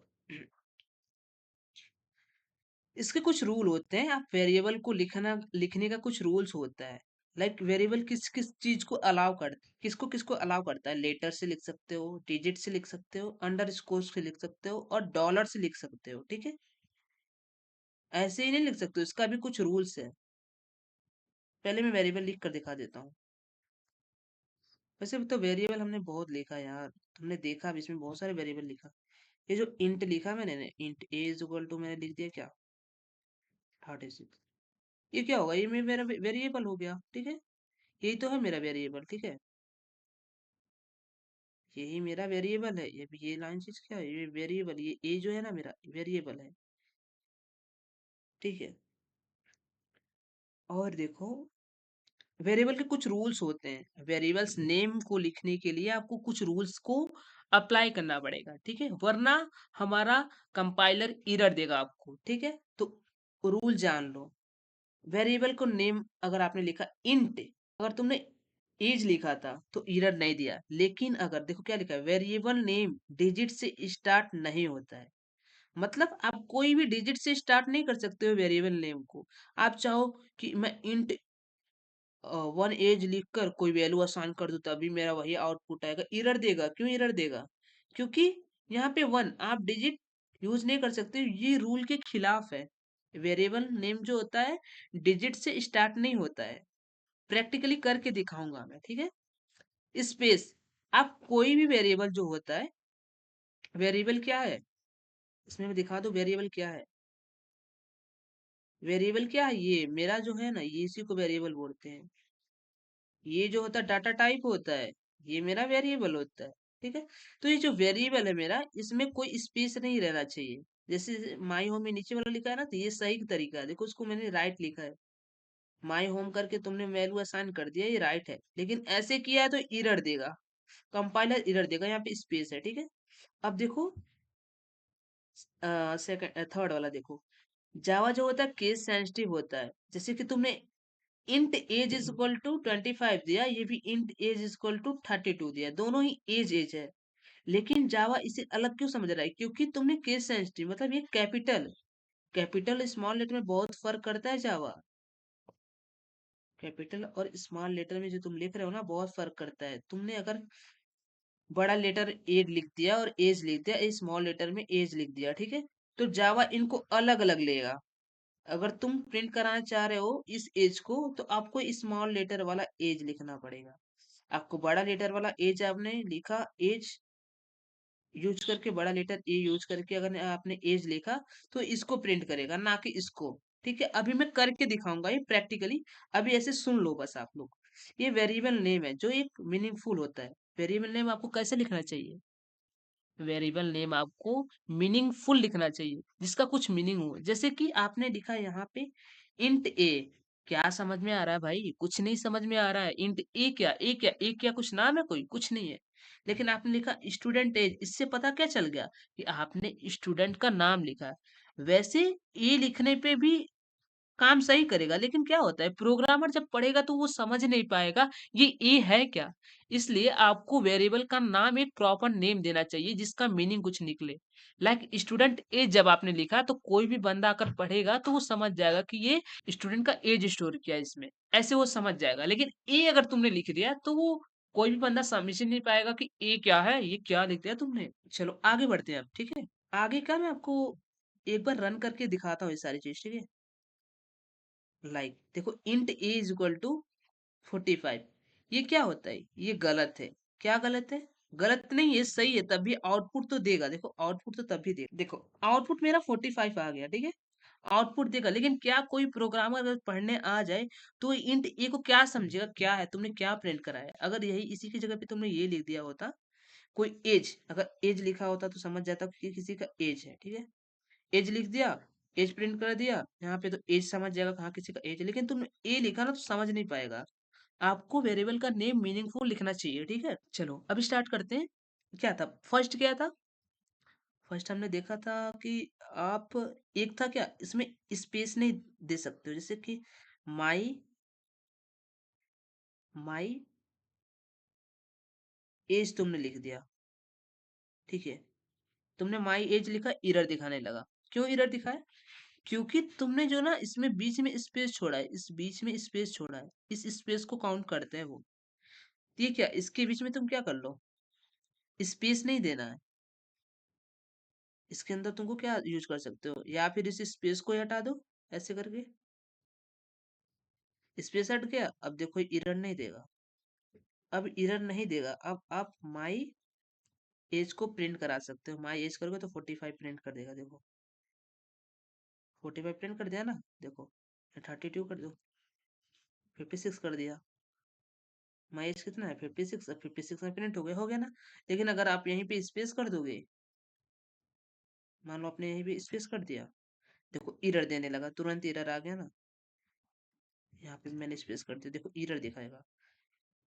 आउटपुट में देखो एरर आ गया, ठीक है। यही यही गलती होता है, ठीक है, ये स्पेस नहीं देना। आप इसके अंदर क्या कर सकते हो, आपको अंडर स्कोर यूज कर सकते हो। अंडर स्कोर बोल दो इसको, अंडर स्कोर यूज कर लो, गैप भी चला गया। और जावा खुद बोलता है कि आप वेरिएबल के नेम के अंदर अंडर स्कोर यूज कर सकते हो, ठीक है। देखो यूज कर लिया मैंने। अब देखो अब क्या बोला था, जावा ने ये चीज बोला था कि आप डिजिट से स्टार्ट नहीं कर सकते हो, किसी डिजिट से स्टार्ट नहीं कर सकते। आपने 4 लिख दिया, आप सोचो कि मैं 4 एज लिख दिया तो कोई डिजिट लिख दिया तो प्रिंट हो जाएगा, नहीं भाई। एरर देगा वो चीज, ठीक है। आपने 4 लिख दिया ना तो वो एरर देगा, क्योंकि जावा बोलता है, जावा के रूल के खिलाफ हो गया ये चीज, इसको हटा दो। वेरिएबल नेम को आपको कभी भी डिजिट से स्टार्ट नहीं करना है। आप लास्ट में उस डिजिट को लिख दो, कुछ नहीं होगा। देखो जैसे आपने लास्ट में 4 लिख दिया तो आपका प्रिंट हो जाएगा, ठीक है। कोई प्रॉब्लम नहीं है इससे, कोई जावा को इससे मतलब नहीं है। रूल के खिलाफ मत जाना। देखो एज 56 प्रिंट कर दिया, ठीक है। तो ऐसे ही है, अंडर स्कोर लगा सकते हो आप अगर अंडर स्कोर यूज करना चाहो। आपने उसने अंडर स्कोर का तो मना नहीं किया, आप अंडर स्कोर लगाओ, नहीं एरर देगा, देखना। एरर नहीं दिया ना, देखो अंडर स्कोर किया आपने, एरर दिया कोई? कोई एरर दिया? यहाँ पे एज सही से लिखो, हाँ। एरर दिया कोई? नहीं एरर दिया, अभी भी प्रिंट करेगा 56, ठीक है। कोई एरर नहीं देगा, बस आपको डिजिट नहीं लिखना है। यहाँ पे आपको डॉलर लगाया मैंने, यहाँ पे भी डॉलर लगाते हैं अपन, ठीक है। डॉलर लगा भी देंगे ना तब भी सेम आउटपुट। 5 प्रिंट करा देता हूँ मैं, चलो। देखो 5 आ गया, ठीक है। मीन्स क्या हो रहा है इसमें, आप बस वेरिएबल के नेम में आप स्टार्टिंग में कोई डिजिट्स नहीं यूज करोगे, ठीक है। आप क्या अंडर स्कोर डॉलर ये सब यूज कर सकते हो, लेकिन आप नेम में क्या नहीं कर सकते हो, आप डिजिट से स्टार्ट नहीं कर सकते हो वेरिएबल के नेम को। सेकंड, आपको स्पेस नहीं देना है। थर्ड, ये केस सेंसिटिव होता है, मतलब कि आप कैपिटल ए, मान लो सपोज डेट आपने क्या लिखा है यहाँ पे, मान लो यहाँ पे आपने सेम चीज लिखा, मान लो यहाँ पे आपने लिखा कैपिटल ए 5 लिखा, ठीक है। अब देखो मैं यहाँ पे क्या लिखता हूँ, इंट लिखा मैंने, यहाँ पे मैंने लिखा, तो यहाँ पे लिखता हूँ ना, अभी लिखा मैंने, अभी अभी लिखा, नहीं एज ही लिखता हूँ वरना आप कंफ्यूज हो जाओगे, ठीक है। एज लिखा मैंने यहाँ पे भी मैंने एज लिखा, इक्वल टू डाला मैंने, आप से लिख दिया, ठीक है। अब देखो यहाँ पे तुम्हारे हिसाब से चलेगा, अगर आपने एज लिखा, एज दोनों लिखा है, जावा नहीं समझेगा दोनों एज ही तो लिखा है। वो इंसान नहीं, वो नहीं जानेगा उसको। ये देखा केस सेंसिटिव होता है, देखेगा कि कैपिटल है कि स्मॉल है, ठीक है। सेम टू सेम चीज लिखो, तो अब एज लिखे हो ना, तो स्मॉल लेटर वाला एज यानी 7 को उठाएगा। देखो यहाँ पे 7 प्रिंट होगा, कुछ अच्छा यहाँ पे देखो मैंने गलती किया है, मैं सेमी कॉलन नहीं लगा, अब लगा, अब प्रिंट होगा। ये छोटा छोटा चीज होता है, जब बिगनर गलती करते हैं, ये चीज थोड़ा ध्यान देना। बड़े बड़े प्रोग्रामर से भी गलती हो जाता है ये चीज, ठीक है। रन क्यों नहीं हो रहा है भाई? देखो 7 हो गया, ठीक है। तो आई होप आप लोग को समझ में आ गया होगा ये चीज। वेरिएबल का रूल, लिखने का रूल समझ में आ गया होगा। वेरिएबल को अब समझाएंगे क्या, अब आपको हम वेरिएबल डिक्लेरेशन, इनिशियलाइजेशन एंड रिजाइनमेंट सिखाएंगे, ठीक है। ये तीन चीज बहुत जरूरी है। कभी कभी जानते हो, मैं ना वेरिएबल को इस तरह से भी लिखूंगा, इंट एज, इतना ही लिख दूंगा मैं कभी कभी, ठीक है। इसको डिक्लेरेशन बोलते हैं। ऐसे भी हम वेरिएबल को क्या करते हैं, ऐसे भी लिख सकते हैं। इंट एज, जरूरी नहीं है मैं int age is equal to कोई वैल्यू डिक्लेयर कर दूं, कोई भी वैल्यू इनिशियलाइज कर दूं, मैंने असाइन कर दूं, जरूरी नहीं है। जैसे int age is equal to मैंने 22 लिख दिया, हर बार मैं वैल्यू स्टोर नहीं करूंगा, कभी कभी मैं ना ऐसे डिक्लेयर कर दूंगा बस, ठीक है। तो ये सीख लो, डिक्लेरेशन भी होता है, ऐसे डिक्लेयर करते हैं, ठीक है।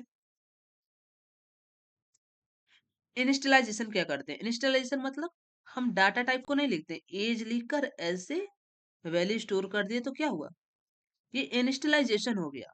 डिक्लेरेशन प्लस इनिशियलाइजेशन क्या होता है, int age is equal to 21, मतलब दोनों काम अगर एक साथ हमने कर दिया तो ये क्या होगा, दोनों काम हो गया, डिक्लेरेशन प्लस इनिशियलाइजेशन, ठीक है। रिजाइनमेंट क्या होता है ये जाना जरूरी है। रिजाइनमेंट में क्या होता है, हम वेरिएबल के वैल्यू को चेंज करते हैं, उसी को कहते हैं क्या, रिजाइनमेंट। अभी मैंने दिखाया ना आपको, देखो कैसे वेरिएबल का वैल्यू चेंज करते हैं, कैसे वो दिखाता हूँ आपको मैं। रिजाइनमेंट क्या होता है अभी अब समझ जाओगे। रिजाइनमेंट जैसे कि ये देखो, इसको कट करो यार। देखो ये मेरा एज का वैल्यू मैंने एज इक्वल टू 7 रखा ना, अब मैंने एज इज इक्वल टू, अगर मैंने क्या किया, मैंने 8 रख दिया, तो अब ये क्या किया, मैंने रिजाइनमेंट कर दिया। ये क्या कर दिया मैंने यहाँ पे, रिजाइनमेंट कर दिया, रिजाइनमेंट कर दिया, ठीक है। यहाँ पे अब करोगे रन ना, तो आपका वैल्यू चेंज हो गया होगा, 8 हो गया होगा, 7 था पहले, अब 8 हो गया, देखो 8 हो गया यहाँ पे आउटपुट में। तो यही चीज है यहाँ पे, इसी को रिजाइनमेंट बोलते हैं, ठीक है। अगर मैंने इसको क्या ऐसे लिख दिया, लाइक अगर मैंने ऐसे लिख दिया, इसको डिक्लेरेशन बोलते हैं, ठीक है। और ये चीज जो मैंने ऐसे लिखा, as is equal to 8,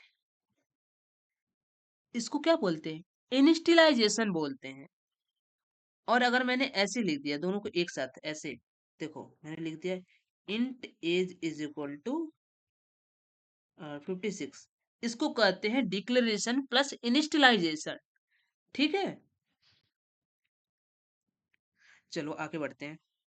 variable के जो होते हैं 3 टाइप से होते हैं, एक होता है लोकल वेरिएबल, दूसरा होता है इंस्टेंस वेरिएबल, तीसरा होता है स्टेट वेरिएबल। स्टेट नहीं, सॉरी, स्टैटिक वेरिएबल होता है, मैंने गलती से लिख दिया स्टेट वेरिएबल। देखो लोकल वेरिएबल क्या होता है, ठीक है। लोकल वेरिएबल जो होता है, ये मेथड्स के अंदर लिखा जाता है, ठीक है। इसको हम मेथड्स के अंदर लिखते हैं। लाइक देखो लोकल वेरिएबल क्या होता है, देखो लोकल वेरिएबल क्या होता है, मेथड्स के अंदर लिखते हैं, उसी को हम क्या कहते हैं, लोकल वेरिएबल कहते हैं। और पहले पूरा पढ़ते हैं इसका, देखो लोकल वेरिएबल जो होता है वो मेथड्स के अंदर लिखते हैं, और मेथड्स में हम कहीं भी कितने भी बार यूज कर सकते हैं। मेथड के अंदर इस लोकल वेरिएबल को हम लिखते हैं, और इस लोकल वेरिएबल को हम मेथड्स के अंदर कितना हो बार यूज करें, उसे कुछ फर्क नहीं पड़ता, जितना मर्जी उसका यूज करो उस वेरिएबल का, ठीक है। लेकिन वो मेथड्स के अंदर होना चाहिए, आप मेथड्स के बाहर यूज नहीं कर सकती, ये वहां पे अलाउ नहीं करता है। मेथड्स के अंदर, लाइक आप एग्जांपल देखो, जैसे ये मेरा क्या हो गया, ये मेरा क्लास है, इसके अंदर है, ये हमारे मेन मेथड्स के अंदर लिखा गया है, ठीक है। मेन मेथड्स के अंदर है, देखो ये क्या है मेरा, ये होता है लोकल वेरिएबल। लोकल वेरिएबल है ये चीज, ठीक है। लोकल वेरिएबल क्यों है, क्योंकि ये हमारे मेन मेथड के अंदर, मेन मेथड ये है, ये देखो उसका मेन मेथड का ब्रैकेट ये है, नम नाम के मैंने वेरिएबल बनाया, वहां पे मैंने वैल्यू स्टोर कर दिया, ये है मेरा लोकल वेरिएबल होता है, यही मेन मेथड्स के अंदर लिखा। अब इसके अंदर हम कहीं भी इस वेरिएबल को यूज करें, लाइक इसके अंदर मैंने यहाँ पे यूज किया, कितना हो यूज कर लो, नम, मैंने नम लिखा यहाँ पे, ये क्या करेगा, आउटपुट देगा 34, ठीक है। अब तुम चाहो कि इसको बाहर भी यूज कर लो, बाहर भी, ये क्या होगा, मेथड्स के बाहर जा रहा है, देखो मेथड्स के बाहर क्या हम इसको यूज कर सकते हैं, देखते हैं, मेथड्स के बाहर यूज करते हैं, ठीक है। मेथड्स के बाहर यूज करने का ट्राई करते हैं, यहाँ पे मैंने नम डाल दिया, देखो साफ एरर दिख रहा है, क्यों एरर दिख रहा है, क्योंकि लोकल वेरिएबल मेरा बोलता है कि मुझे तुम जितना मर्जी यूज कर लो, लेकिन मेथड्स के अंदर यूज करो। ये जो सिस्टम डॉट प्रिंट एलन है, ये मेथड के अंदर है, जो ब्लू ब्लू कलर का है, ठीक है। ये मेथड्स के अंदर है, लेकिन ये जो सिस्टम डॉट प्रिंट एलन है, ये मेथड्स के बाहर है। आप ध्यान से देखो, ये मेथड्स के बाहर है, क्यों, ये जो लाइन है, ये जो ब्रैकेट है, ये जो ब्रैकेट है, ये ये मेथड्स का ब्रैकेट है, ब्रैकेट यहाँ पे बंद हो रहा है, मतलब इसके अंदर लिखा गया है, लोकल वेरिएबल को इसके अंदर यूज किया गया है, इस system dot print dot system dot print dot print LN को यूज कितना हो, इस वेरिएबल को हम इसके अंदर यूज कर सकते हैं, कुछ भी कर सकते हैं, ठीक है। लेकिन ये चीज देखो, ये बाहर लिखा गया है, ये लाइन, इसलिए एरर दे रहा है, इसको हम नहीं यूज कर सकते हैं, समझ में आया आपको। लोकल वेरिएबल आप समझ गए होंगे, ठीक है। इंस्टेंस वेरिएबल क्या होता है, इंस्टेंस वेरिएबल जो होता है, ये क्लास के अंदर लिखा जाता है, ठीक है, ये क्लास के अंदर लिखा जाता है। और ये क्या करता है जानते हो? ये ऑब्जेक्ट बनाता है। मतलब इसको अगर तुम एक्सेस कर रहे हो, इंस्टेंट वेरिएबल को अगर आप एक्सेस कर रहे हो, तो ऑब्जेक्ट के थ्रू ही एक्सेस कर सकते हो। ठीक है? इसको एक्सेस करने के लिए आपको ऑब्जेक्ट बनाना पड़ेगा और ये हर ऑब्जेक्ट के लिए अलग-अलग मेमोरी बनाता है। आइए हम इसको कोड से समझते हैं। ठीक है? देखो, सबसे आप पब्लिक क्लास स्टूडेंट लिखा, मतलब ये एक क्लास बनाया स्टूडेंट नेम से, ठीक है? फिर इसमें क्या किया, ये क्या है मेरा ये, रुको इसी में समझाता हूँ थोड़ा, उसके बाद आईडी में जाऊँगा। ये मेरा क्लास है स्टूडेंट नेम से, क्लास का नाम मेरा स्टूडेंट है, ठीक है? ये मेरा वेरिएबल है इंट, ये मेरा क्या है स्टूडेंट रोल नंबर क्या है, ये वेरिएबल का नाम है, ये वैल्यू स्टोर किया, ठीक है? ये क्या है, मेरा मेन मेथड है, आपको भी पता है। ये देखो, यहीं पे ये ऑब्जेक्ट बनाता है। इंस्टेंट वेरिएबल जो होता है ना, ऑब्जेक्ट बनाएगा। क्यों ऑब्जेक्ट बनाएगा? क्योंकि इसको बिना ऑब्जेक्ट के तुम एक्सेस कर ही नहीं सकते हो। कि आप चाहो कि ये स्टूडेंट में system dot print dot LN में प्रिंट एलन में डालकर यही लिख दूं, ये 3 प्रिंट हो जाएगा, नहीं होगा भाई प्रिंट। इसके लिए आपको ऑब्जेक्ट बनाना पड़ेगा, ये ऑब्जेक्ट ऑब्जेक्ट से एक्सेस होता है। अभी मैं प्रैक्टिकली बताऊंगा, अभी थियोरेटिकली जान लो ऐसे ही। जैसे ये स्टूडेंट रोल नंबर फर्स्ट है, ठीक है? ये क्या हो रहा है, ये ऑब्जेक्ट बन रहा है। पहले समझ लो ऑब्जेक्ट होता क्या है, रुको मैं दिखा देता हूँ ऑब्जेक्ट होता क्या है। एक सेकंड, ऑब्जेक्ट होता क्या मैं दिखा देता हूँ, 1 सेकंड। देखो, ऑब्जेक्ट क्या होता है, ऑब्जेक्ट एक रियल वर्ल्ड एंटिटी होता है जो क्लास के डिजाइन से बनता है। सपोज दैट क्लास क्या होता है, एक ब्लूप्रिंट मान कर चलो, क्लास क्या होता है, एक नक्शा होता है। मान लो किसी घर का नक्शा दे दिया, ठीक है? अब नक्शे का डिजाइन दे दिया, अब उस नक्शे के डिजाइन से एक घर बन जाए, वो घर जो बना है वो ऑब्जेक्ट है। लेकिन जो वो नक्शा है क्या है, वो नक्शे का डिजाइन एक क्लास है। तो जो ऑब्जेक्ट होता है वो हमेशा क्लास से ही बनता है, ठीक है? तो देखो ऑब्जेक्ट कैसे बनता है, उसके लिए ऑब्जेक्ट बनाने के how to make object in Java code, ठीक है? देखो, सबसे पहले आपको क्लास का नेम लिखना पड़ेगा, फिर ऑब्जेक्ट नेम, आप किस ऑब्जेक्ट का नेम लिखना पड़ेगा, आप किस नेम से ऑब्जेक्ट बनाना चाहते हो। फिर वो आपको न्यू, ये न्यू क्या कीवर्ड है, न्यू कीवर्ड बताऊंगा क्या होता है अभी। ये कीवर्ड है, और ये क्लास नेम क्या है, ये क्लास नेम यहाँ डालते हैं, ठीक है? देखो क्लास नेम, फिर आपको ऑब्जेक्ट नेम डालना होगा, ये न्यू कीवर्ड है, ये डालना पड़ेगा आपको। ये क्लास नेम है, क्लास नेम क्या था अभी देखा, तो क्लास नेम जैसे यहाँ पे स्टूडेंट है ना, क्लास नेम मेरा स्टूडेंट है, तो क्लास नेम आपको यहाँ पे क्या डालना पड़ेगा, स्टूडेंट। यहाँ पे भी क्लास नेम स्टूडेंट, और यहाँ पे ऑब्जेक्ट नेम, आप ऑब्जेक्ट का क्या नाम रखना चाहते हो ये आप पे डिपेंड है। चलो हम समझते हैं। जैसे कि इस कोड में देखो, इस कोड में हम देखते हैं इस कोड में देखते हैं, ये देखो स्टूडेंट, ये मेरा क्लास नेम है, ऑब्जेक्ट बन रहा है ये मैंने रोल फर्स्ट लिखा है, मतलब ये ऑब्जेक्ट का नाम है। ये न्यू मेरा कीवर्ड है, और ये स्टूडेंट मेरा क्लास नेम है, ये जो है वो मैंने दिखाया था, ये फंक्शन है, ठीक है? ये मत ध्यान दो, अभी ये ध्यान दो कैसे ऑब्जेक्ट बना, ऐसे ही ऑब्जेक्ट बना जाता है। ऑब्जेक्ट बनाना सीख लो। इसको देखो प्रिंट कैसे कराते हैं, ये प्रिंट होता है, ऐसे नहीं प्रिंट हो जाएगा कि तुमने ये जो स्टूडेंट रोल नंबर इसको इधर ही लिख दिया, system of print dot LN डालकर इधर लिख दिया तो प्रिंट हो जाएगा, नहीं होगा। इसको प्रिंट करने के लिए आपको जानते हो ये ऑब्जेक्ट बनाना पड़ेगा, ऑब्जेक्ट, ऑब्जेक्ट बनाकर प्रिंट करना पड़ता है। ऑब्जेक्ट से ही एक्सेस होता है, इंस्टेंट वेरिएबल हमारा ऑब्जेक्ट से ही एक्सेस होता है, ठीक है? इसमें ऑब्जेक्ट आपको बनाना पड़ेगा, अगर आप इंस्टेंट वेरिएबल यूज कर रहे हैं तो आपको ऑब्जेक्ट बनाना पड़ेगा, ठीक है? लाइक देखो मैं बता रहा हूँ,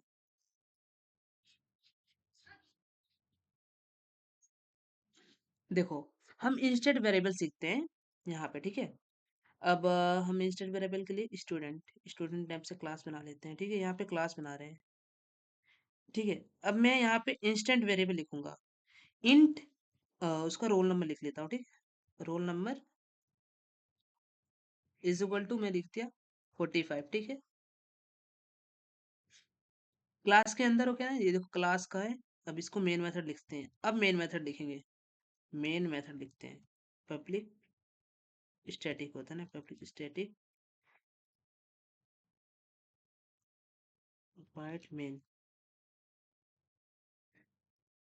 स्ट्रिंग। मैंने देखो यहाँ पे मैंने क्या किया, ये मेरा इंस्टेंट वेरिएबल है, ये जो है ना इंस्टेंट वेरिएबल क्यों है, क्योंकि ये क्लास के अंदर लिखा है, ये क्लास वाला लाइन है, क्लास का ब्रैकेट है, इसके अंदर मैंने लिखा है, ये क्या है, क्लास के अंदर है, लेकिन ये मेथड्स के बाहर भी है। मेथड्स के बाहर कैसे है, देखो ये मेरा मेथड्स का लाइन है, इसका कर्ली ब्रेसेस ये है, इसके अंदर अगर वो ये वेरिएबल को मैंने यहाँ पे लिखा होता, लाइक इस वेरिएबल को मैंने अगर यहाँ पे लिखा होता है, यहाँ पे इस ब्रैकेट के अंदर मेन मेथड के, तो क्या होता है, लोकल वेरिएबल होता वो चीज, ठीक है, लेकिन ये क्लास के अंदर है, मेथड्स के बाहर है, इसका मतलब है इंस्टेंट वेरिएबल। इंस्टेंट वेरिएबल के लिए, इंस्टेंट वेरिएबल जब भी आता है तो आपको एक ऑब्जेक्ट बनाना पड़ता है, एक न्यू ऑब्जेक्ट बनाना पड़ता है। तो ऑब्जेक्ट बनाते हैं, ऑब्जेक्ट कैसे बनता है, सबसे पहले आपको क्लास का नेम डालना पड़ेगा स्टूडेंट, फिर आपको क्या डालना पड़ेगा, आपको ऑब्जेक्ट का नेम डालना पड़ेगा, ऑब्जेक्ट का नाम कोई भी ले लो आप, मान लो इस शिवम में डाल दिया मैंने, शिवम, शिवम, ठीक है शिवम में डाल दो, और फिर न्यू डालूंगा, न्यू कीवर्ड डालूंगा, और फिर मैंने डालूंगा यहाँ पे क्लास, क्लास का नेम ही डालूंगा, फिर देखो ठीक है, मैंने ये बताया आपको कैसे बनाया जाता है। ये मेरा ऑब्जेक्ट बन गया, अब इसको मैं चाहता हूँ कि इसको मैं एक्सेस कर लूँ, अब मैं अपने वेरिएबल को एक्सेस कर सकता हूँ। अब मैं ये भी दिखाता हूँ, लाइक आप चाहोगे कि ये मैं वेरिएबल का, ये क्या है, वेरिएबल का नेम डाल देता हूँ यहीं पे, तो क्या होगा, जैसे लोकल वेरिएबल प्रिंट हो गया था वैसे प्रिंट हो जाएगा, तो देखते हैं डालकर क्या होता है। रोल नंबर डाल दिया मैंने, यहाँ पे देखो, अब इसको मैं एंड रन कराऊंगा तो ये नहीं, ये एरर देगा, ठीक है, क्योंकि ये इंस्टेंट वेरिएबल है, इसको एक्सेस करने के लिए आपको ऑब्जेक्ट से ही एक्सेस होता है, ठीक है, ये ऑब्जेक्ट से ही एक्सेस होगा। तो आपको देखो एक्सेस कैसे करना है, सबसे पहले आपको ऑब्जेक्ट का नाम डालना पड़ेगा, ऑब्जेक्ट का नाम क्या है, शिवम है, बताता है ना, ऑब्जेक्ट का नाम शिवम, फिर डॉट, फिर आपको जाकर वेरिएबल का नेम डालना पड़ेगा, रोल नंबर, ये देखो ये वेरिएबल का नेम है, वेरिएबल का नेम क्या है, रोल नो, ठीक है, ये है ऑब्जेक्ट का नाम। अब देखो, अब प्रिंट कराओगे ना तो 45 प्रिंट हो जाएगा, देखो आउटपुट देखना, ठीक है, अरे यार रन तो हो जा भाई, देखो 45 आ गया, ठीक है, आप समझ गए ना, इसको कहते हैं इंस्टेंट वेरिएबल। इंस्टेंट वेरिएबल मतलब क्लास के अंदर हो, लेकिन और इसको एक्सेस करने के लिए आपको ऑब्जेक्ट बनाना पड़ता है, और ऑब्जेक्ट से ही आप इंस्टेंट वेरिएबल को एक्सेस करते हो। लोकल वेरिएबल का ये सीन नहीं है, उसको मेथड्स के अंदर लिखते हैं, और मेथड्स के अंदर उसको कई बार यूज कर सकते हैं हम, और मेथड्स के अंदर ही उसको हम एक्सेस कर सकते हैं, मेथड्स के बाहर नहीं एक्सेस कर सकते हैं लोकल वेरिएबल को, ठीक है, आपको दोनों समझा दिया। अब तीसरा है स्टैटिक वेरिएबल, वो मैं आपको समझाता हूँ, ठीक है, देखो स्टैटिक वेरिएबल क्या होता है, स्टैटिक वेरिएबल जो होता है हमारा, ये वो वेरिएबल होता है जो क्लास के अंदर लिखा जाता है, ये भी क्या होता है, क्लास के अंदर लिखा जाता है, और मेथड्स के बाहर सेम चीज, लेकिन इसको एक्सेस करने के लिए आपको कोई ऑब्जेक्ट नहीं बनाया जाता है, इसको एक्सेस करने के लिए आपको कोई ऑब्जेक्ट नहीं बनाया जाता है, ठीक है, जैसे हम इसे एक्सेस करने के लिए ऑब्जेक्ट बना रहे हैं, लेकिन इसको ऑब्जेक्ट नहीं बनाना पड़ेगा, इसको ना क्लास के थ्रू ही एक्सेस कर लेंगे। देखो लाइक इसको क्या करते हैं, देखो इसी में समझ लेते हैं, क्लास है, क्लास के अंदर मैंने लिखा, और इसको क्या करते हैं, इसको ऐसे लिखते हैं, इसके आगे स्टैटिक लिखते हैं, ठीक है, स्टैटिक इंट रोल नंबर, इसको ऐसे बनाते हैं। देखो स्टैटिक वेरिएबल, स्टैटिक वेरिएबल में क्या होता है, आप पहले स्टैटिक लिखते हो, फिर क्या लिखते हो, डाटा टाइप इंट, फिर क्या लिखते हो, वेरिएबल का नाम, फिर उसमें वैल्यू स्टोर करते हो, ठीक है, ये कहाँ लिखते हो आप, ये आप क्लास के अंदर लिखते हो, और मेन मेथड्स के बाहर लिखते हो, यानी मेथड्स के बाहर लिखते हो आप, ठीक है, इसको इसको एक्सेस करने के लिए आपको ये ऑब्जेक्ट नहीं बनाना पड़ता है, देखो ये ऑब्जेक्ट जो बना है ना, इसको ऑब्जेक्ट ये नहीं बनाना पड़ता है, इसको आपको मान लो प्रिंट करना है, मतलब एक्सेस करना है, आपको जानते हो क्या करना पड़ेगा, आपको क्लास बनाना पड़ेगा, जो क्लास है ना, क्लास का यूज स्टूडेंट मैंने लिख दिया, देखो स्टूडेंट मैंने लिख दिया, और डॉट रोल नंबर लिख दिया, अभी मेरा एक्सेस हो गया तुरंत। देखो 45 मिल गया ना, देखो 45 मिल गया। देखो यहाँ पे मैंने मान लो 78 लिख दिया, 78 मिल जाएगा तुरंत। मिल गया ना। देखो ये डिफरेंस होता है, इसमें हमको कोई ऑब्जेक्ट बनाना नहीं पड़ा, इजीली मैंने क्लास के थ्रू अपने स्टैटिक वेरिएबल को एक्सेस कर लिया। ठीक है, आई होप आप लोग को समझ में आ गया होगा ये तीनों वेरिएबल। मैं एक बार फिर से रिव्यू कर देता हूँ। लोकल वेरिएबल क्या होता है, मेथड्स के अंदर लिखते हैं और इसको हम मेथड्स के अंदर ही एक्सेस करते हैं बिना किसी ऑब्जेक्ट बनाए। ऑब्जेक्ट नहीं बनाना पड़ता है, इसको वेरिएबल के नेम से डायरेक्ट एक्सेस कर लेते हैं। इंस्टेंट वेरिएबल क्या होता है, इंस्टेंट वेरिएबल जो होता है हमारा, वो क्लास के अंदर लिखा जाता है लेकिन मेथड्स के बाहर होता है। इंस्टेंट वेरिएबल को एक्सेस करने के लिए आपको ऑब्जेक्ट बनाना पड़ता है। ठीक है, एक न्यू ऑब्जेक्ट बनाना पड़ेगा, उससे हम इसको एक्सेस करते हैं। थर्ड होता है आपका स्टैटिक वेरिएबल। स्टैटिक वेरिएबल्स को हम कैसे लिखते हैं, स्टैटिक, फिर डाटा टाइप लिखते हैं, फिर वेरिएबल का नाम लिखते हैं, फिर उसमें वैल्यू असाइन करते हैं। इसको भी same as it is instant variable की तरह लिखते हैं। ठीक है, लेकिन इसको एक्सेस करने के लिए आपको क्लास की जरूरत पड़ती है। इसमें कोई आपको ऑब्जेक्ट बनाना नहीं पड़ता, आप क्लास का यूज करके और वेरिएबल के नेम का यूज करके आप उसको प्रिंट करा लेते हो, यानी एक्सेस कर लेते हो। ठीक है, चलो, अगर आपको वीडियो मेरा पसंद आया तो आप चैनल को मेरे सब्सक्राइब कीजिएगा, लाइक कीजिए, जो भी करना है वो करिएगा। मैं तो इस वीडियो पे अच्छे खासे व्यूज आए तो मैं आगे का सीरीज स्टार्ट करूंगा, जावा का पूरा सीरीज चलने वाला है। तो अगर आपको पसंद है तो वीडियो को लाइक करना। चलो मैं चलता हूँ, बाय बाय। ठीक है।